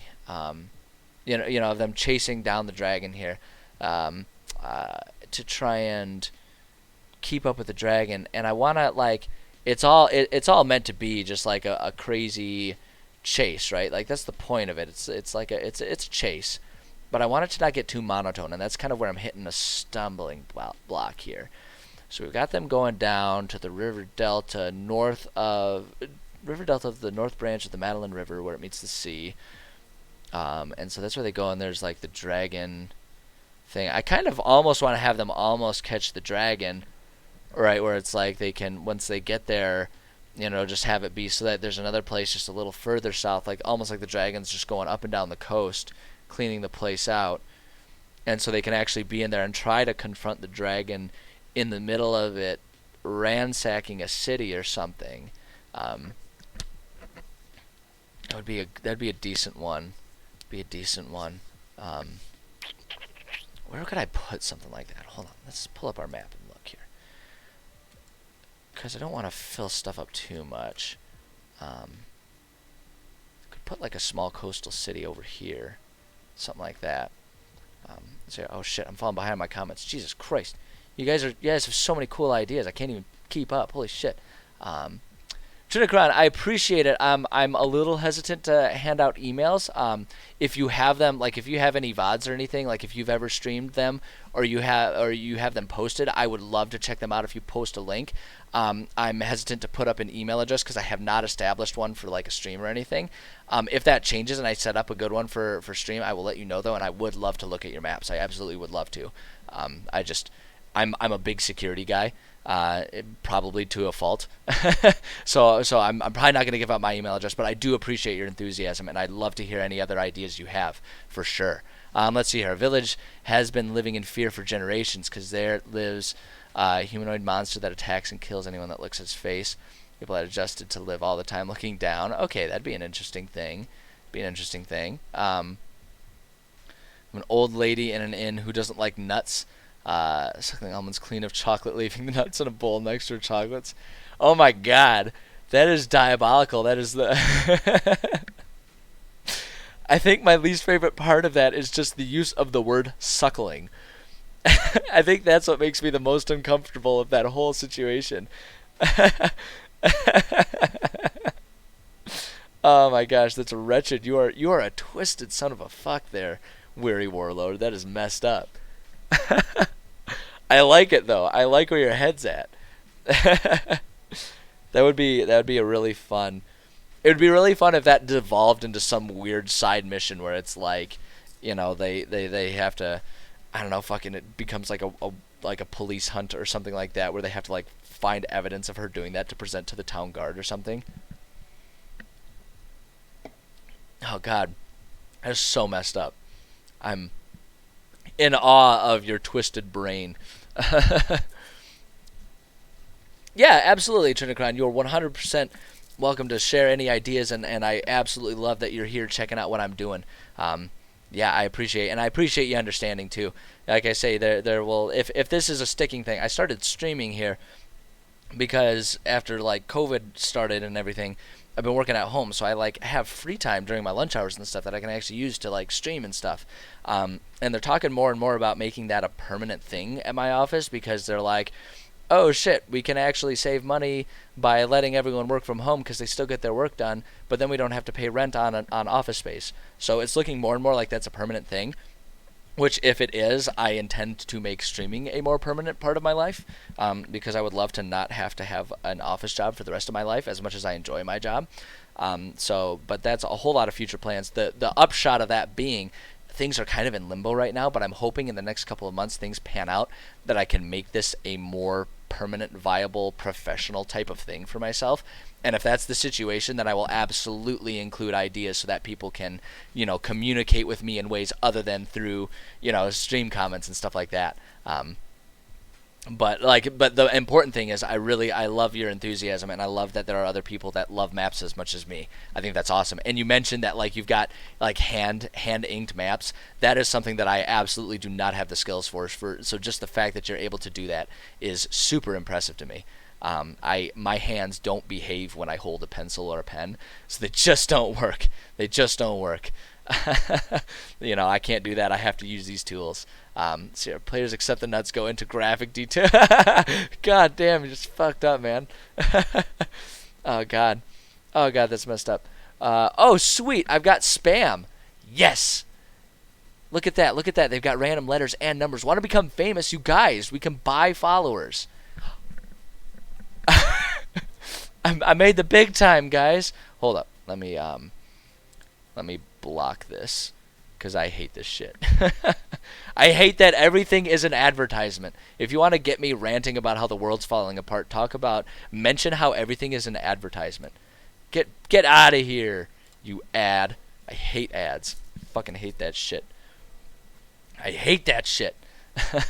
I hate that everything is an advertisement. Like, it's one thing for commercials to exist. Like, I don't even necessarily get it. Like, genuinely, okay, see, now I'm already off to the races here. Genuinely, I don't mind something that's an obvious commercial. Like, I fucking turn on the TV, and it's like, buy Hershey's chocolate. It's tasty, and we want your money. I'm like, you know what, fair cop. You've got a business, you've got a product, you want me to buy that product and give you business. I get that. But the fact that, like, everything nowadays, like, comes down to like having to be some sort of subtle ad, like product placement, shit like that. The fact that we can't even just sit here, have a cool discussion about D&D stuff without someone trying to like convince me to give them money to like buy follows and shit like that. It's like, fuck me, man. Can't stand that shit. Cannot stand that shit. So there's my rant for the day. Successfully got pissed off. Check off the to-do list. Man, I thought I would have to go out of my way to be on the road with a bunch of bad drivers later this afternoon, but nope, no need. Let's see here. What was I doing? I was trying to figure out what goes in the middle here. Right, and so I was thinking that they, if they don't have, or rather, so they start off. So the last beat, they go to the Northern Delta. They see the remnants of it. I almost want to make it so that maybe part 6 here is another encounter with their rivals. So maybe it's like, I'm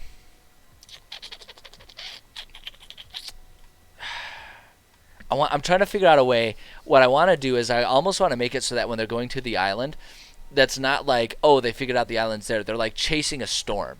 And so I kind of want this story beat, the level 7 story beat, I kind of want it to be like a city, like they find another city that is like presently in the storm, right? Like I was talking about, it's presently in the storm. They go there and they like maybe confront or try to confront the dragon there. The dragon leaves not because it's afraid of them, because it's like, fuck you guys, I don't care about you. And then, so they can see actively where the storm is going, and so they're kind of chasing the storm. And so I almost feel like what we can do here, because it's been a minute, it'll have been a minute since they encountered their rivals. So it's like they encounter the rivals or something like that, and somehow they hear from the rivals or something like that, or like they're there, and then they hear about it, they see the storm. I'm trying to think about how I can make it all flow.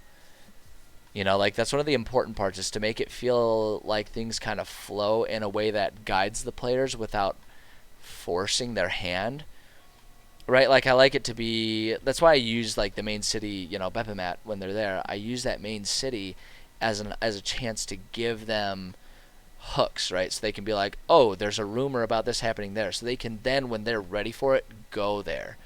So I want to guide them, but I don't want to force their hand. Here's wind of a. Okay, here we go. Hook. Players hear wind of a sick and dying forest, and as they explore the forest, they find knoll witherlings, defying neon green, neon green streaks of lightning coming from below the forest floor. Ooh, I could use that. So I've already established here with one of my other missions in this area. Right here we have I call it the the stone tree forest, and it's like a little bit of wooded area. So this whole coast is called the Saltwind Coast, and the way it works is there's just sort of this constant salt like mist that's coming off the sea there's like just this constant wind that comes off the coast, right? And so what my idea was, there's like a tree here that through combination of the unhinging messing everything up with these dead trees and then the salt coming out, it sort of like preserved this forest so that it's like a permanently existing like semi-petrified trees, because of like the heavy blowing of the salt and everything like that. Is sort of the idea. It's like that combined with magic has just resulted in this, and that would be an interesting place. We could do something like that, where there's like this like undead knoll, this knoll witherling, like commune that exists in there. That'd be an interesting idea. Oh, there you go. Rivals were in town. Oh, that's a good idea. Make it so that even if they're disinterested in chasing the dragons down, suddenly they got beef with the rivals. It's not a bad idea. Could do something like that. Kind of forces their hand a bit.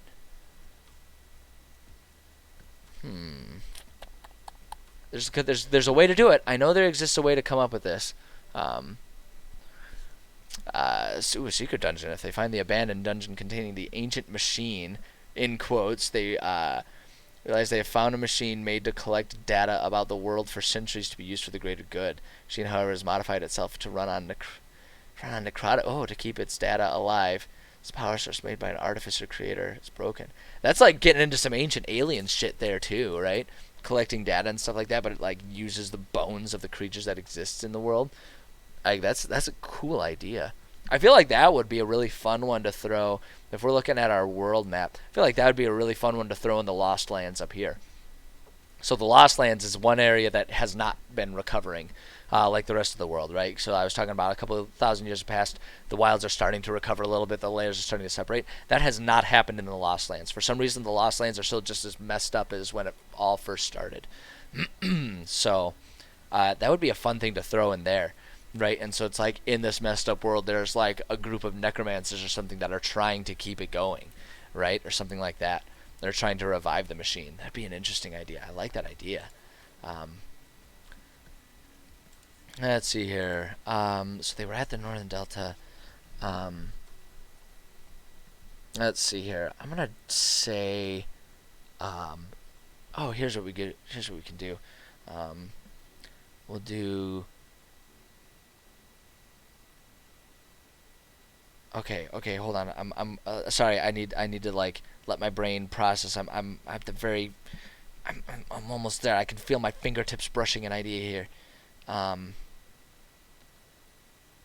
So I'm thinking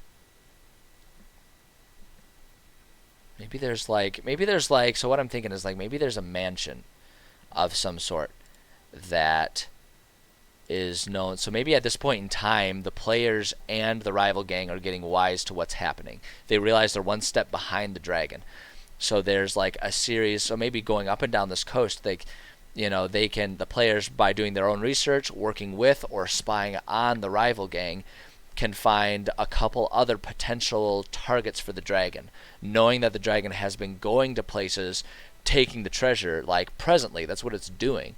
It's grabbing that treasure and then taking it back to its lair. So then it becomes a matter of trying to like guess where the dragon is going to be.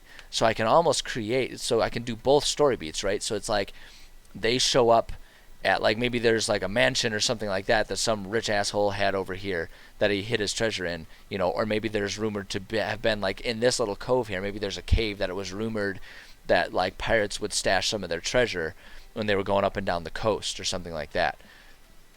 And so there's like, so like players go to that place to try and head it off, and so they like beat the dragon there, but then they have the chance to harvest all of the treasure or something like that, and then maybe there's like an altercation rather than an altercation with the dragon, an altercation with the rival gang who had the same idea and is like, oh, we want that treasure, and then the players are like, no, we want this treasure, and they're like, I'll fight you for it, and then they do that, and then when all of that calms down, they see going along the coast there's like another location here, maybe a small village or something, that or the remnants of a small village at any rate, that would have and that's where the dragon is, and that's where they encounter the dragon. So then they all race off there, and so then they can try and confront the dragon or spy on the dragon to figure out where it goes, and then that's where they go.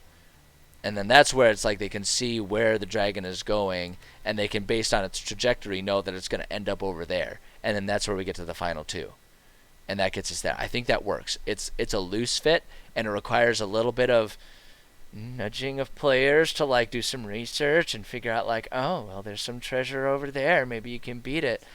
But I feel like we've already established that rival gang there, so they can just like see them and over here. So if they're like completely stuck, just like, have them say like, well, go work, just offer the tip like, okay, well, go work on some of the other quests that you're working on. And then the next time they're at a bar in Bepimat or something like that, they see the rival gang and they're like, oh shit, maybe we got some ideas, and they can like, eavesdrop and then hear and get that little 2-part sequence going there. Yeah, that's what I'm going to go with. I'm going to go with that. I'm going to do it. I'm going to do it. Holy shit, I need to write this down. Okay. I know I'm falling behind on comments and shit, but I got to write this down, otherwise I'm going to forget about it. I like the idea of doing coastal pirate cave.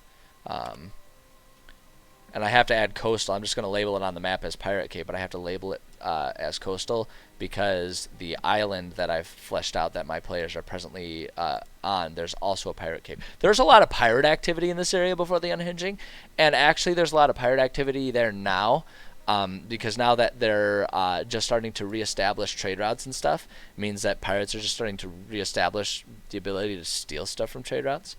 So coastal pirate cave, players either through research or through overheard conversations in Bepimat.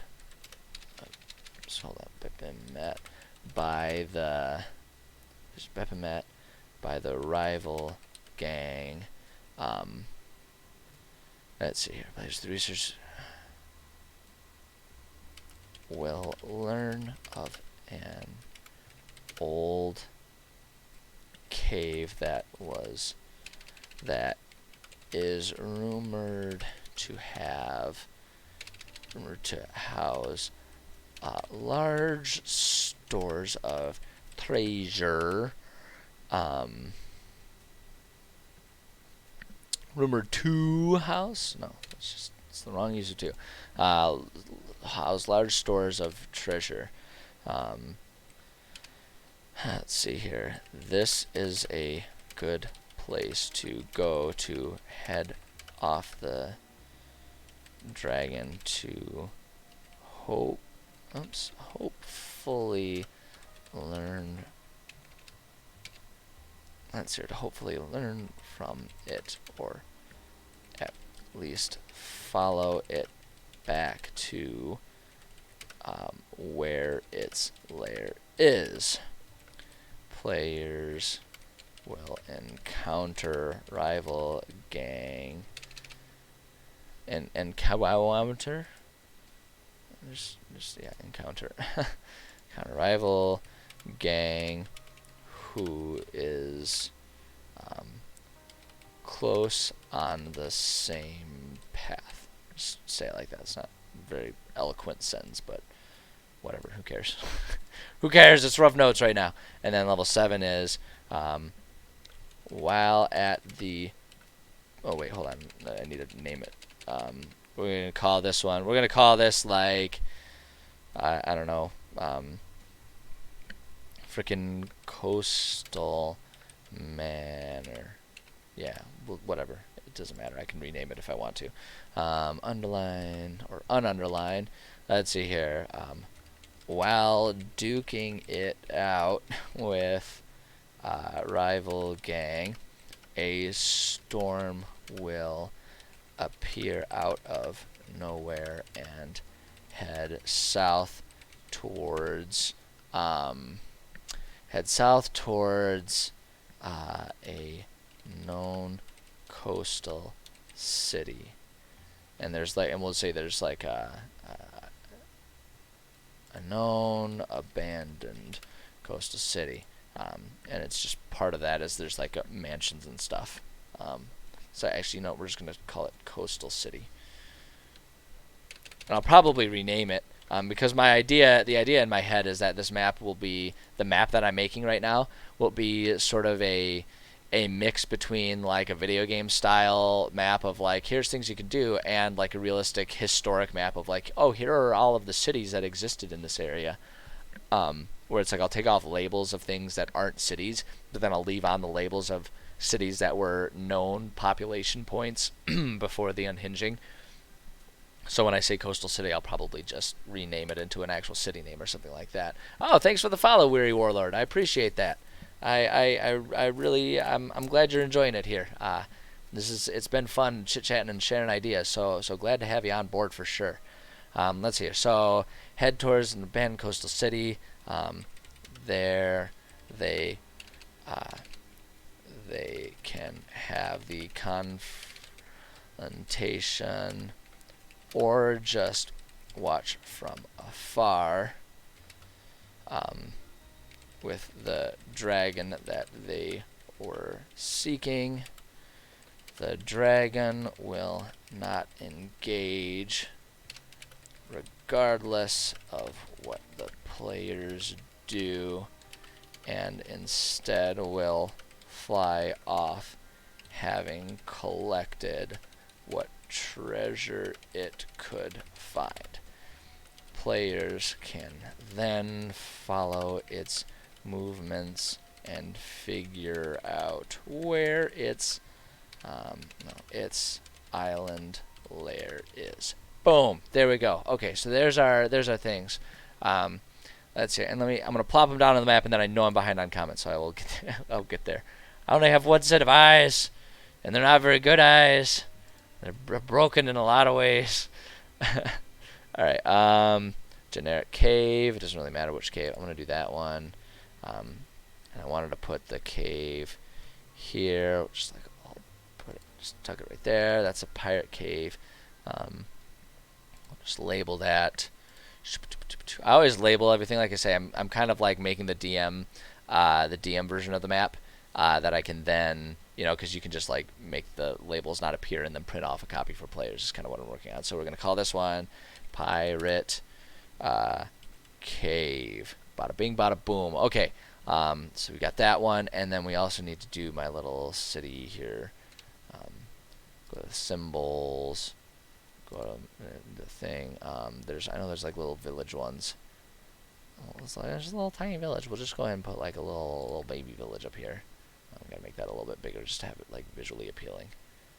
Boom, like a little baby village. And we're just gonna call it Coastal City Ruins or something for now. I'll probably rename it and give it an actual city name. But for now, Coastal Ruined City. It's all part of the process. Sometimes you just gotta make small notes and then you can expand on it later. Alright, there we go. Where am I on my comments? Let's see here. We talked about the ancient machine. When the players ask, it has a question and answers, but the two antennae behind it wind up humming louder. Oh, this is going back on the other thing. Thunderstorm screams of animals as neon green lightning hit the antenna. Jesus! Sun itself is a large glass orb full of dark green liquid with a golden base/foot orb functioning like old school monitor with two large antennae behind the slightly see-through liquid. I really like just the visual aesthetic you got going there, Weary Warlord. That would definitely be a really fun cinematic moment for players to have something like that to encounter. I like that. Hey, Mr. Buddha, welcome. Welcome, Eldritch as well. Welcome, guys. Glad to see you here. We are working on. I have been working on fleshing out some ideas and working on this map. I opened up this session sort of talking about how we had come up with a substantial amount of ideas, but then when I returned to it, it wasn't clicking with me. Oh no, and now I done it. I hate when I do that. I hate when I forget to. Oh, what did I do? You know what? We're just gonna delete the whole thing. We're just gonna delete it. Screw it, right? Oh my gosh, am I even gonna be able to grab it? Dang it! Damn it! Okay, hold up. Never mind. We're just gonna delete. I don't know. That's what happened. I accidentally was holding down space when I was freaking. Gosh, dang it. At any rate, we had come up with some ideas and stuff like that, but returning to it, it just wasn't clicking with me anymore.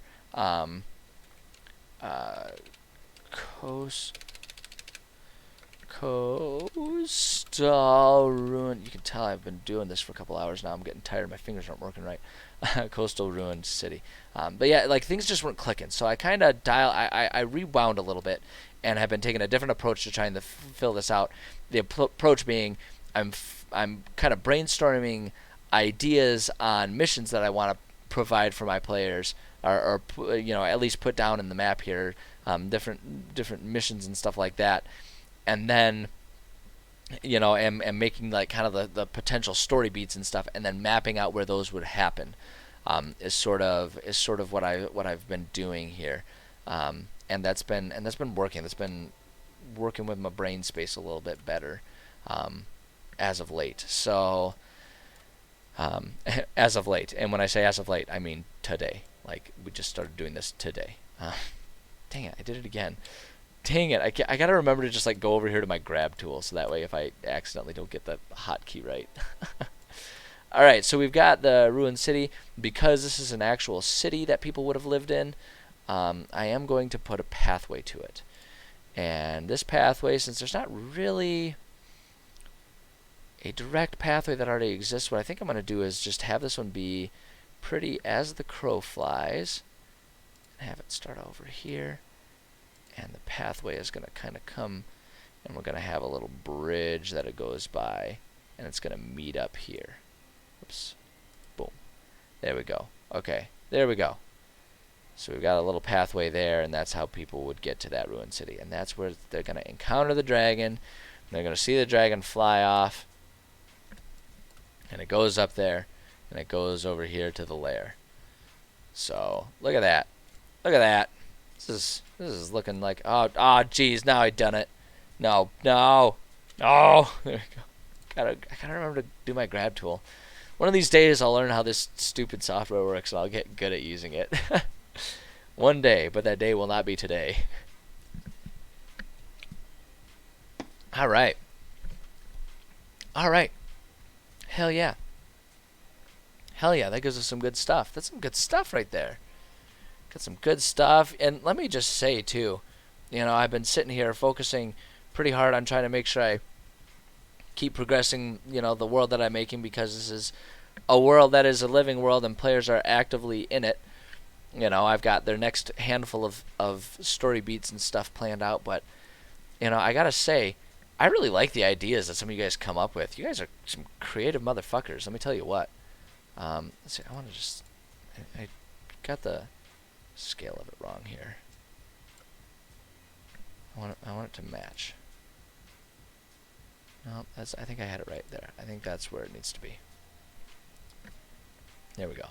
But yeah, you guys have some cool ideas, and I like talking to all you people. I'm just gonna say it. I like you guys. This is a fun situation. Faux show. It's enjoyable. Fuck, what do I want to do? I do want to just label these things here, just because I'm seeing them and it bothers me that they have not been labeled like everything else in this map. So, this is Ignatius apostrophe mansion. That's the Cyclops, who's named Ignatius. He's a bit of a douchebag, just doing his thing up there. I remember to go over so I didn't accidentally put random things I didn't want there. This right here, our sideways boat. This is our shipwreck beach here. This is actually where my players left off at our last session. They didn't have any like shipwreck icons, so I just turned the boat sideways. Um, let's see here. Oh, I like that idea, Mr. Buddha. Like a King Midas type of thing with a pirate or something. I feel like I could use that if there's like a humanoid villain or monster or something like that. I could do something like that. I like that idea. I think King Midas is such a fun character concept in general, because like he's like surprisingly sympathetic, right? Like it's a really I don't know. I'm always intrigued by that story. I think it's an interesting story. Um, so this right here would be uh, Pirate Cove. So this is, like I say, there's the other Pirate Cove that exists there, but that one's already been established. I'll put that there. This right here is the abandoned mine. Do that, and I don't. Sometimes the way the words balance out, it looks weird to me when it's like allegedly level. So I just tweak it a little bit. Got the abandoned mine there, and then the other one that I want to label here. So I want to come over here. our little skull friend here. This will be the ocean planar tear. Yeah. All right, there we go. I just wanted to get those there. There we go. Look at that. That's looking like a pretty neato map, isn't it? Like that's starting to look like a fun interactive map with a lot of stuff to do on it. Like I don't know, not to toot my own horn, but beep beep. Can't even really take full credit though. Like there's been a lot of good crowdsourcing going on here. I'm really glad I'm not trying to make money off of this. Otherwise, I'd owe a lot of you guys a lot of royalties here. One day maybe, but that day is not today. Nobody wants my crap. Hell yeah, I like this. I like what we've got going on so far. I'm feeling much more impassioned by what's here. That, like I say, I opened it up again a couple days after the last stream, and I just was I wasn't feeling the enthusiasm about it, and for me that usually just means like, hey, time to dial back and then reassess a couple things. So that's what I've done, and I'm glad I did, because I'm feeling pretty excited about all this stuff, and I'm really glad that I have a group of players that are already in this area so we can use this stuff. So what time is it? Okay, I still got a little bit of time. Not a whole lot. I've already been going for getting close to 2 hours here. But I got a little more time, so I think what I want to do is I want to plant some seeds. I want to plant at least one idea seed here.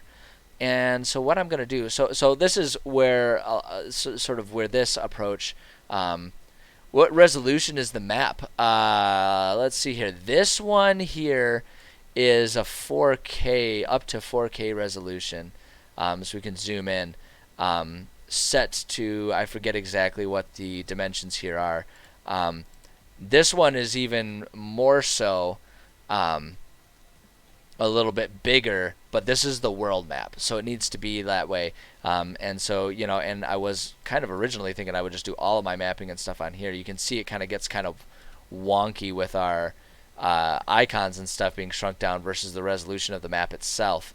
But that was the issue I was running into, is I couldn't zoom in enough and keep decent resolution. So that's when I decided to go the route of doing separate stuff there. So you're welcome, Casual Joker. No problem. Happy to answer with what limited knowledge of of maps I have. I'm 100% an amateur, just dinking around here. But so what I was thinking is like sort of. Let's see. Let me dial in, because I'm tripping over my words here because I get excited about stuff. I'm like, I've got 7 thoughts and all of them want to come out at once. So what I started doing is I started thinking less about like. Sometimes it works for me, and what we had tried before. Sometimes it works for me to just plant down cool settings, like cool ideas and settings and stuff like that, and just plant them down in our map, and then come up with details for them later. But that just wasn't really working for me. So this other approach, especially when I'm sort of doing what I'm doing right now, which is tailoring my world building towards making a D&D campaign for my friends, for my players, right? Is what I'll do is I'll think like, okay, I want to, I want to make, I want to have them have this encounter with this type of boss, right? And I know if I want them to have a boss battle at such and such level, I should make it so like the boss should be such and such difficulty, so that way the boss is a challenge, but it has room for some lackeys and stuff like that. And so then what I'll do is I'll come in here to, and I promise, I went on a tirade about ads. I hate ads and all that shit. This is not an advertisement. This is genuinely a tool that I absolutely love using, D&D Beyond. It is a wonderful tool, very well made for what it offers, and I absolutely enjoy using it 100%. So it's not an advertisement. This is just me using a tool. You can take that as an endorsement if you want. It is not an official endorsement. Shut up and leave me alone. No. So let's see. I've already kind of mapped out like the challenge levels based on what I do for my groups and everything like that. So I'm looking for a challenge rating level 8 here, so I can make a level 8 boss. That's what I want to do. So this area I have a level 10, a level 9 mission, and now I want to make one that will terminate at level 8. So we're gonna do challenge rating 8. To 8 here, and then we'll throw in some environments. So we've got coastal, desert's not far, so we can maybe use some desert grassland. In fact, I'm going to take off coastal because I want to flesh out some of the more inland parts here.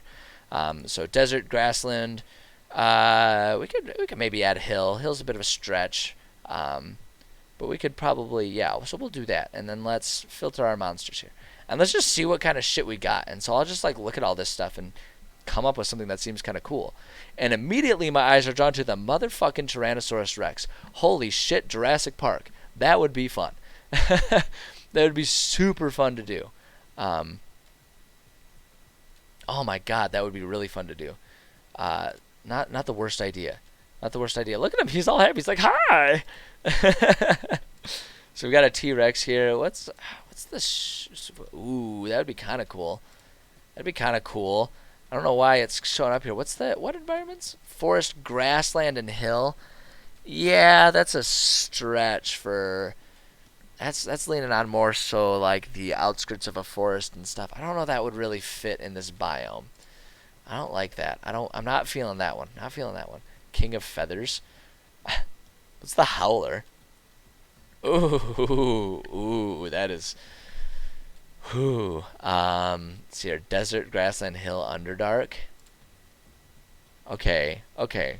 So this one's hooking me in a little bit. I want to use this one. I want to use the Howler, because I feel like I've got the two things that I've set up in here. We've got mission.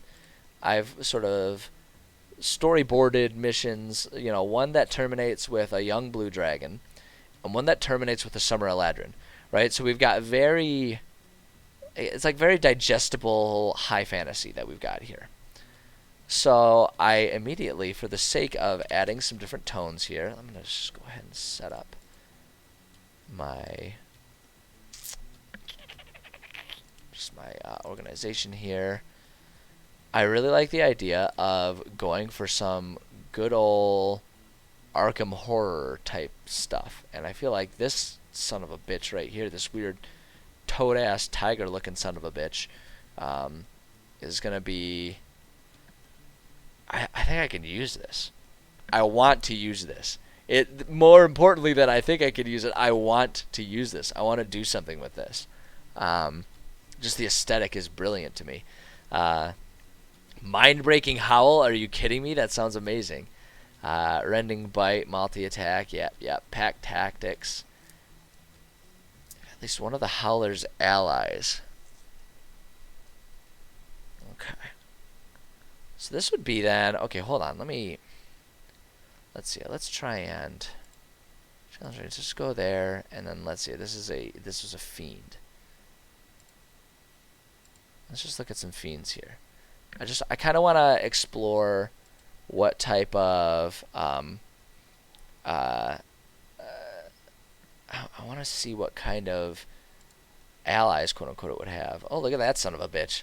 Look at that motherfucker. Almost like the idea of him being like the tamer, the Tanaruk here being the tamer of the Howler, and then like you kill him, and the Howler goes insane over the course of it. Mr. Buddha, you just went on a full writing mode, but the message was right. Oh no! Oh, I hate when I do that. I hate when I do that shit. Right? You write like a half a novel, and then it's just gone when you didn't want it to be. Oh god, that's the worst. Null Fang. Okay, this little guy here. Not the worst. Ooh, look at him. Look at that guy. Almost looks like he's like, rock out. It's not bad. Barghest. Okay, yeah, Barghest. That could be decent. With like some gnomes or some goblins. Look at these little fuckers. I know they're supposed to be freaky and messed up, but that just makes me laugh. Oh god, it's like the Avenged Sevenfold Death Bats, but like before they became skulls. That'd be a good one to use sometime. No, I can work with that. I can work with that type of stuff because actually seeing the gnolls and seeing the Barghest here, right, with our little goblinoid friends here, I think I can use that. I think I can use that. The Thing. Yeah, you're not wrong, man. God, The Thing. Been thinking about that movie a lot lately. Like, not because it, like, deeply impacted me, but it's just, like, it's come up a few times. And it's like, yeah, I don't know, that movie, I guess it kind of did impact me if every time that, like, a reference to it comes up, I think about the movie, but... Okay. I can work with this. I can work with this. I'm going to do that. The Howler. That's all we got. That's all we got to do for it, right? The Howler. That's like that right there is a freaking book title all on its own, man. The Howler. Okay, so we've got let's see here. Let's see here. Deeper in. Oops, I don't want you underlined. Ununderlined. Let's see here. Let's just say far into the plains, away from even the empty shells. See, I just kind of like to, for sort of getting the creative juices going, I like to just sort of like riff a visual set piece where I would imagine this thing living, right? Because like I'm working on missions, but I want all of the missions to have some interesting lore to them, you know. And so like one thing that's a good thing to note, this right here, like all of this that I've written right here, not even close to being done with writing all of this stuff. What I'm establishing right here with all of these things, these two missions alone, this gives me weeks of writing material to work on, maybe months. Like I might be working on this area here for over a year at this point in time. Like that's part of my process. And that's why this world has been and will continue to be such a long-term project for me, because I'm not satisfied with just the outline here. I will be writing I will be making maps, writing up detailed histories, throwing in bits of lore for players to find just for the sake of flavor and world building. I will be throwing like bits of lore into every single one of these. Every single one of these beats will likely take about a week to flesh out. So I am essentially giving myself a year's worth of projects right now. So, you know, when I say I like to do a set piece, I really am like kind of storyboarding, and just sort of when I'm doing this, I'm sort of essentially thinking like, okay, here's what I envision this situation will end up looking like. And then I'll add the story beats, and then as I'm going, it will get more and more detailed and refined. And that's just my process. That's just what I do. So, you know, if you're planning on seeing this through, if you wanted to come along for the ride to see all of this, you know, we're kind of doing the beginning of this area, and then seeing it through all the way till the end, then like fucking buckle up, buckaroos, because we got some time on our hands, and we're going to use every bit of it. At any rate, far into the plains, away from the empty shells of abandoned villages and cities, lies a cursed creature and his... Yeah, I'm gonna go ahead and for now commit to using the what's his mom, the Tanaruk. There, I'm gonna commit to that. Um, this weird demon version of a minotaur. Look at this guy. God, it's like straight out of Doom right there, man. Thing is freaky. Can you imagine? Can you imagine, like, can you just imagine being in a world where shit like this was like real and like you could potentially deal with that today? It's like it might be a good day where you just, you wake up with the roosters and you go plow the fields and then chill out in the afternoon sun, or you might face that guy and have him try to like steal your children. I don't know. Like, can you imagine? The D&D world is terrifying, man. Fuck that. Anywho, I'm gonna commit to having him there. The Howler and the. I want to do the. Let's see here. Let's see. Oh wait, hold on. Tanaruks. Yeah, they are individuals. I was blanking on my D&D lore as written about whether or not Tanaruk was a name or like a proper noun, and it's proper noun. Tanaruk. Just trying to remember how to spell it. And the Tanaruk. Was that it? Was there 2 Ks? Did I remember that right? Remembered how to say it. Forgot how to spell it. Yeah, I got it. Okay. So yeah. Creature and his handler. Though it's unclear which of the fiends. There we go. Haha. See, because they're actually fiends. Just like dropping clues there. It's unclear which of the fiends is truly in charge.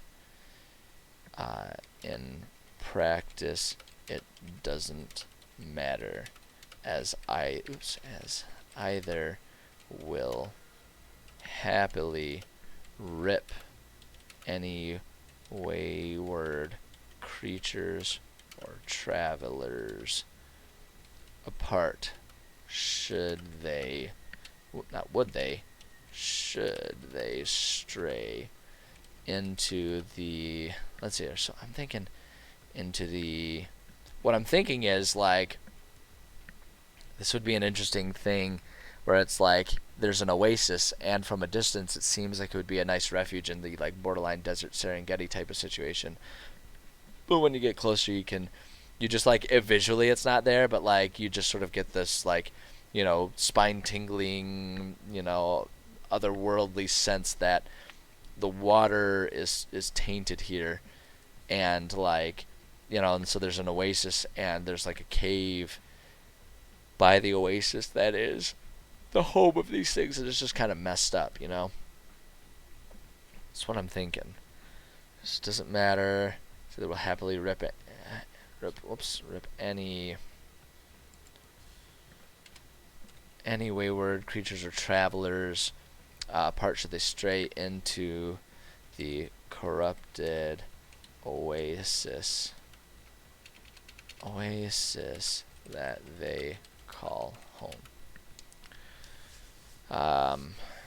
So now the important thing too is, why do the players care? What gives them, what makes them approach this area? I can't really, if I want it to be deep in, oh, okay, here we go. Here's an idea. Here's how I could do it.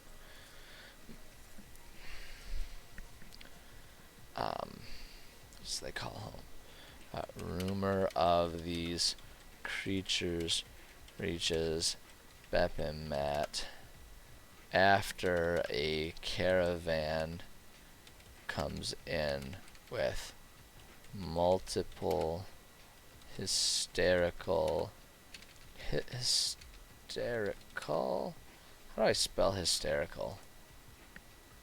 Oh, it's just the E. Okay, that's where I was going wrong. I'm not a word man. I'm not a word man. I'm a creative guy who just wants to be creative. I ain't studied any of this. I don't know words. Let's see here. A caravan comes in with multiple hysterical individuals who claim they witnessed their children let's see, we'll say witness their family members, children, spouses, parents, etc. So it's like anyone of any age. Stolen away by demons. The caravan guards are all convinced. How do I want to say this? The caravan guards aren't going to take it seriously because they're convinced that the individuals broke protocol and wandered off, getting lost or taken by the wildlife. They say forcefully dragged the hysterical. We'll reuse the word hysterical. I'm not writing a novel here. Proper word stewardship has no meaning here. So they forcefully dragged the hysterical people along, but have little interest in corroborating their stories, believing. Gosh dang it! I know how to spell believing, but I don't want to do it. Let's see. Stories. Clearly, I don't know how to spell believing. Otherwise, I would have spelled it right and didn't need spell check. Who am I kidding? You guys are watching my screen right now. Like, what did I think I was going to get away with there? Let's see here. Have little interest in corroborating the stories, believing they are all simply grieving. Damn it. It's the same thing. It's the same thing as believing. I before E except after C, and a few other instances that ruin the rhyme.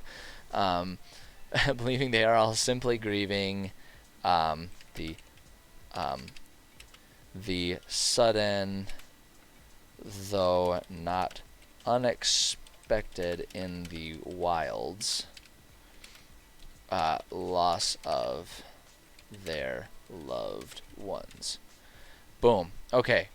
So that's the hook, right? And so that's why the players can care. So they're in Bepamat, and maybe they hear rumors like from guards or something like that. So a lot of these things, what I'll do, especially in my world, considering that the world is largely torn apart, and they spend a lot of their time in one of these major cities, a lot of times they'll start these by players can hear a rumor, players can go to a job board, players can this, that, or the other thing that happens and is presented to them in the main city. And I basically give them hooks, and that gives them the chance to whether or not they're going to, little fishy bite on that hook, or if they're going to disregard it. And for the most part, usually when you present something, for the most part, players will go for it. I did have one group at one point in time, and it wasn't even their MO. They just sort of had gotten in the habit of being extremely cautious, because they had gone through a couple story arcs where their players had been in dire situations, and so they had kind of had their character growth become extremely cautious, and so they kept avoiding dangerous situations, which basically, when you're playing D&D, basically meant they kept ignoring all of the hooks that I was presenting them. So that was the only time I had to sit down with my players and just say to them, look, if you keep avoiding the game, you won't be playing the game. So it does happen sometimes that you have to be a bit more forceful, but for the most part, if you just sort of present a hook that's like if you just present them like, hey, so and so said this thing, there's obviously something to accomplish here. People will go for it for the most part. So at any rate, that's what I'm thinking I'm gonna do with this, the Howler and the Tanaruk. And so they're basically just these fiends, these creatures, and again, like I was saying, when I flesh out all of these things into a lot more detail when I'm going about it, one of the things that I love doing is when you have a villain here, especially when it's something like a fiend or something that like doesn't have really an obvious explanation. Like a dragon has an obvious explanation. It's medieval world. A dragon is a wild creature that exists in here. Boom, it exists. That's why it exists. For something like the Howler and the Tanaruk, when they're these weird, fiendish, other planar, like exist in a different plane of reality type of creature, I really like to take the time to like invent a lore for why this creature exists. I mean, even if I do just resort to it's a weird impy like creature, it's like some sort of imp, and like this demon wanted servants, so he made the imps, and then they went off and did their thing. Like even if it's just that, I like to give a reason for why these things exist. I was talking earlier about the importance of establishing sort of like a set piece or an environment for players, and how even if they don't actively realize it, they really appreciate that type of world building. I find that with these types of creatures, if I give it a reason for why this thing exists and then splatter, just sprinkle little details about that for them to find, players latch onto that stuff. And they might not like actively realize it. They might not actively use that stuff for the sake of going to a library and looking up more stuff. The fact is they'll latch onto it and they'll use those clues as part of their problem solving, endeavors while they're going about whatever this campaign is. So that's something that I'm already getting kind of excited about thinking about this one. Like, where did that howler come from? And I'll look at the appearance. It looks like some sort of weird, like I say, it looks like some sort of weird toad-looking thing with like the body of a tiger or a bear or something, or maybe a hyena. And it's just like, how did this thing come to be? What is this thing? Is it a corrupted mortal creature? Is it strictly just a creature that was born and in the 9 circles of hell and found its way through a rift and is here now? Same with the Tanaruk. Like, looking at that guy, was he once a minotaur that got even more corrupted and messed up than a standard minotaur would be? Who knows? Maybe, and that's something that I'll explore and meditate about. And I love, and it's like, it's a fun, creative writing challenge for me to plant, a vague idea and then come back to it later and have to flesh it out. I like offering that stuff for me. What you got for me? Oh, you uploaded some maps to DeviantArt. Sweet. I will check those out. Once the stream's done, I will check those out. I'm excited about that. Thank you for doing that. I appreciate that. I love the dedication and the enthusiasm there. I'll definitely check those out today. Maybe not immediately after the stream, because I got stuff that I got to do pretty soon here, and I'll actually have to be wrapping up for today pretty soon. But I like the cut of your jib there, man. I love the passion and the enthusiasm. I'm excited to check that out. That'll be fun stuff. But yeah, so we've got the Howler and the Tanaruk here.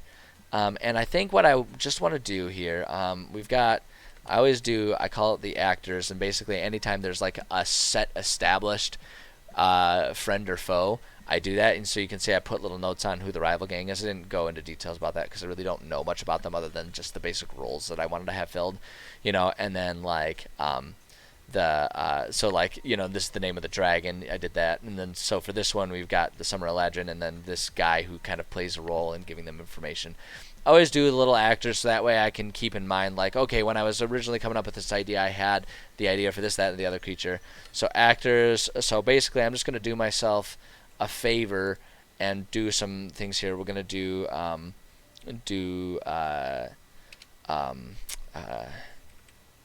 travelers. We'll just go hysterical travelers. Hysterical travelers. 9. How's it going, Velixian? Glad to see you here.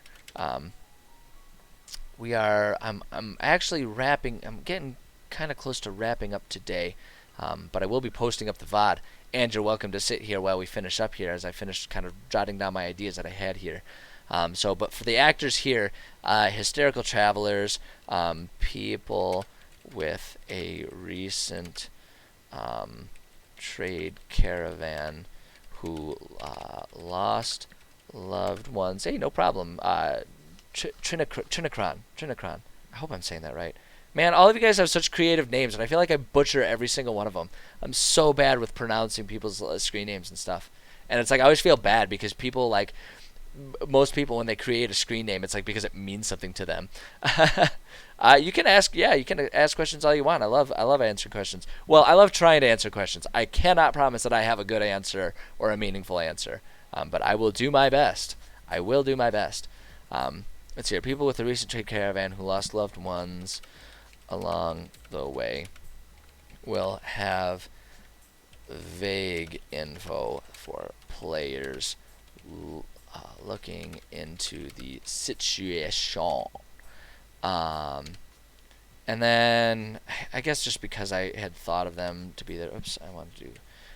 We'll do grumpy caravan guards. Line.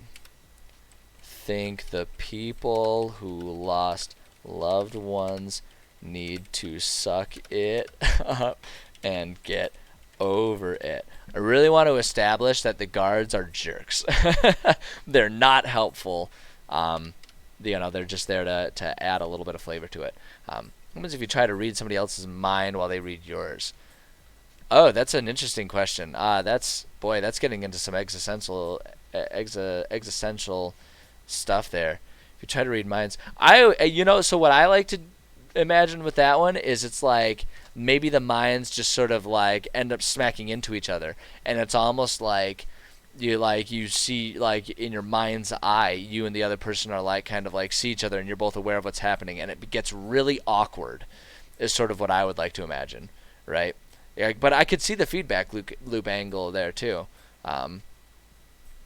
So yeah, I could see that. Let's see, the times arrow of the past, present, and the future. Oh man, you're getting real poetic on me there now.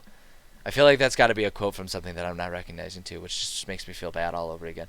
I always feel bad when like someone's got like something like I say with their screen name, someone's got something that's like really well thought out for them, and it just goes over my head because I'm like too stupid to catch on.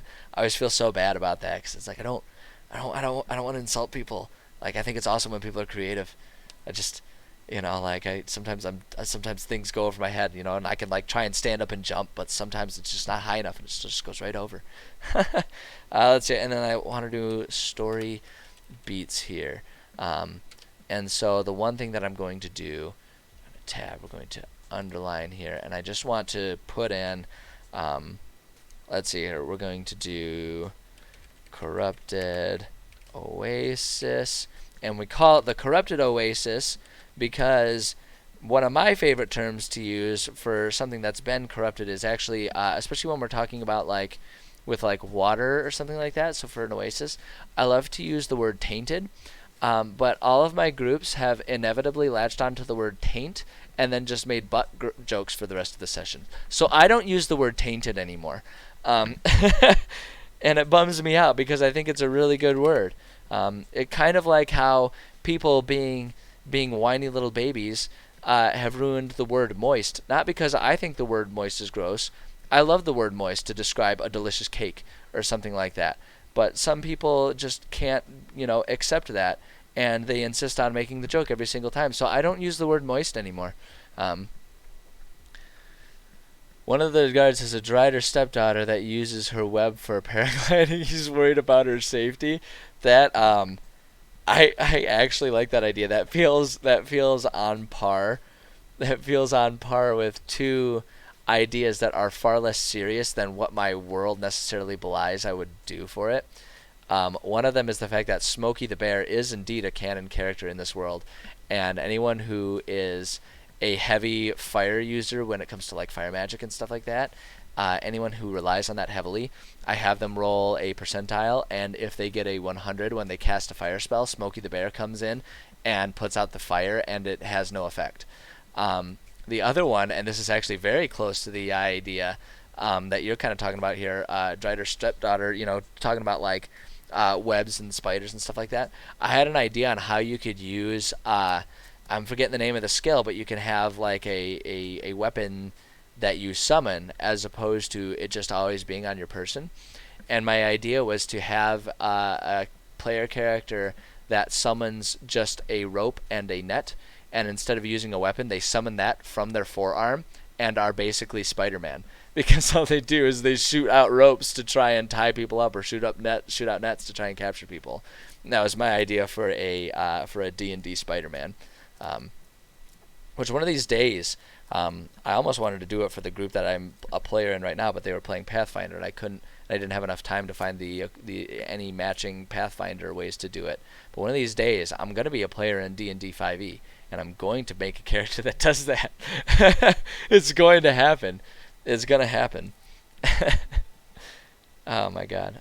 So Corrupted Oasis. I'm not even going to worry about fleshing out Corrupted Oasis because I haven't really even thought about what I want it to look like or anything like that. All I know is I want it to exist.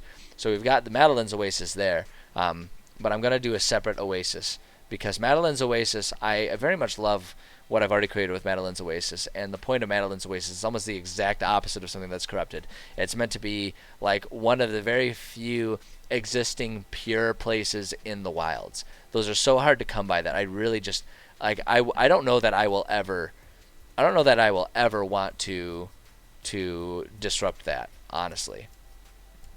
So we're gonna put just the little oasis right down there, Corrupted Oasis. I do want to put a symbol.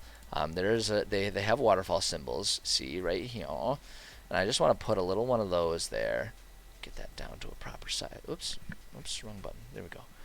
Zoom in a little bit here. There we go. That's about the right size. I'm just gonna put a little oasis right there. It's a Corrupted Oasis. And because it's a Corrupted Oasis, I do want to go ahead and put trees, but I want to use... Oh, wait, no. They're here. There's, like, dead trees. Yeah, these ones right here. So rather than there being, like, living palm trees, I'm going to put a couple dead trees here for the Corrupted Oasis right here. And we're just going to do that, and that looks pretty good. That looks nice and pretty. And I like that that's going to be right next to the tear into the Feywild realm and everything like that. Because like I was saying, these tears kind of have a lot of corrupting magic that emanate out from them, like like radiation from the drop zone of a nuclear warhead or something like that. But with magic, because it's fantasy. And so it makes sense for that to be in relatively close proximity. Relatively, this is still like 100 miles away. But in relative close proximity, that's causing sort of the corruption to happen here. So we're going to do corrupted, oasis. Oh my goodness gracious, oasis. There we go. So the Corrupted Oasis. And so that belongs there. And so we can go back to that at some point in time. So there we go. I like that. And I like where this map is going. I like how things are looking on this map so far. I'm liking the idea of this one filling up a lot of this area with some interesting things. Like we can start putting in some cool landmarks here, because that's one of the things that helps with all of this. So like all of these different forests, the rivers, there's different islands and stuff like that. Those all sparked up from needing to fill this in. So like this isn't just going to be randomly dotted with a bunch of like random untied to anything landmarks, right? We've got an oasis here, but then we can start putting in like, maybe around in here there's going to be, like a small little forest or something, because I'll need something like that. So we can just put a small forest there. And so it's like coming up with these ideas, and depending whether I come up with story first and then plot area, or like we tried before where it's plot area and then plan stories. Either way, it gives reason, and it kind of sparks, for me anyway, the creative approach to adding environment. And so it'll start not only adding things for players to explore, but it'll also just start adding some detail and like pretty factors and like living map factors to this map. So I'm excited about what we've got going on here. I think this is going to be good. Let's see. Oh, there's still a few other comments here. Okay. Last round of comments I'm going to read here, and then I'm going to sign off here. The idea, because some species of spiders practice a technique called ballooning. Yeah, absolutely. Where they just like, shoot up. It's like a long little tendril, and they just like go along. Yeah, those spiders are freaking cool. Can you imagine too? Can you imagine that? Like that's like the human equivalent. I feel like that would be like just like getting up in a plane and just like, not paying attention, not really thinking about what plane you're getting on, where it's going, just grabbing a parachute, and then just at some random point in time being like, all right, peace, and then you just like jump out and open your parachute and just let the wind take you wherever you're gonna go, right? And you just land and you're like, all right, this is my life now. I'm gonna build a house and I'm gonna live. Like, that is really badass. If I'm being perfectly honest, there's something admirable about the fact that a spider that can't even think is braver than I am. Like, holy shit. Although maybe it's because it can't think that it's braver than me. It doesn't know better. But yeah, there we go. I think that's all I got for today. My voice is falling apart because it was already falling apart from this weekend where we had D&D and we watched the fights, which were absolutely bonkers. If anyone else is into MMA like I am and watched the fights, they were just absolutely insane. My voice is going. I got other stuff I got to do today. So I think this is a good place to call it. I've been thinking it was advised to me that I should be considering leading raids. The problem is I'm an absolute noob amateur at this shit, and I have no idea how to fucking do that. And even if I did, I don't know who to raid, so I'm going to look that up. And then if people have suggestions on who we can raid in the future, I'm not going to worry about it today, but in the future, if we wanted to do that, I'm totally down with that because I know people raiding me is super helpful, and I would love to pay that forward. And that way I leave you guys off with like more entertainment rather than just cutting you guys off. So I promise I'm going to look into that in the future. It's not going to happen today because I'm a lazy asshole and I don't want to sit here and figure it out while I'm on stream. But, just go find other people with few viewers, give some other lesser known names a listen and see. That's one of my favorite things to do is just try to find new stuff, find people and see what they're up to. There's some cool people doing some cool stuff on here. As far as what I'm doing, this week maybe not Friday. Friday work might take me away from my stream. We'll see. It depends on how the schedule for everything pans out. I may be able to just stream at a different time, but Friday being the exception, this week I should be streaming every day. As always, Monday, Wednesday, and if it happens on Friday, Monday, Wednesday, Friday, are when I do my writing streams. Tuesday, Thursday, I will be doing some gaming, and I have a new game that I'm going to new game to me and my stream. It is not a new game overall. But I will be streaming, starting a fresh stream for some gaming, and I do the games on Tuesdays and Thursdays, all of them at around this same time. It kind of fluctuates a little bit based on what my schedule is going to allow for me on any given day.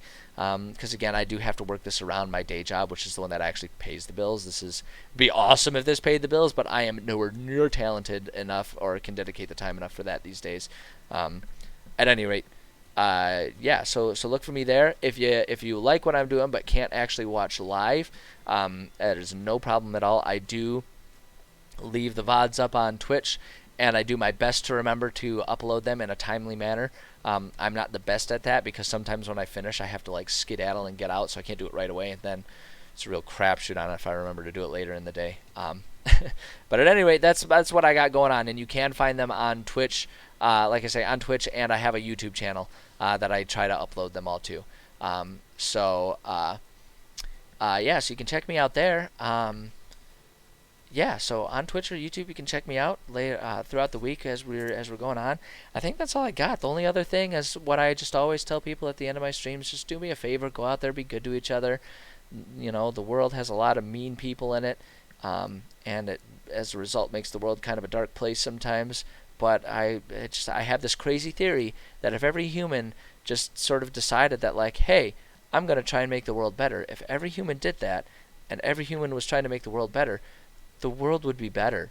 So it's like, what if we just start doing that? And like, even just, whatever small little things that those of us sitting here can do, try to make the world better. That's, it starts with us, right? So go out there, try to make someone else smile. You can really save someone's day by just, offering a smile and saying hey to them, checking in on a friend. Go be good to each other. Let's just go do that and see if we can at least make our little bits of the world a little bit better. Because certainly you guys being here has made my day better, and hopefully me offering up a few stupid jokes and sharing some ideas about fun D&D stuff has made your day better. So let's just kind of keep that marathon going is always my call to action. But that's all I got. So thank you everyone who stopped out. Thank you for anyone who's watching this after the fact on Twitch or YouTube. I appreciate you guys being here. I appreciate your ideas, your comments, your support just by watching. I appreciate you people because I appreciate fun, super awesome hobbies. And yeah, I'll stop gushing and I'll let you guys go. Thanks for stopping by, and we'll catch you next time.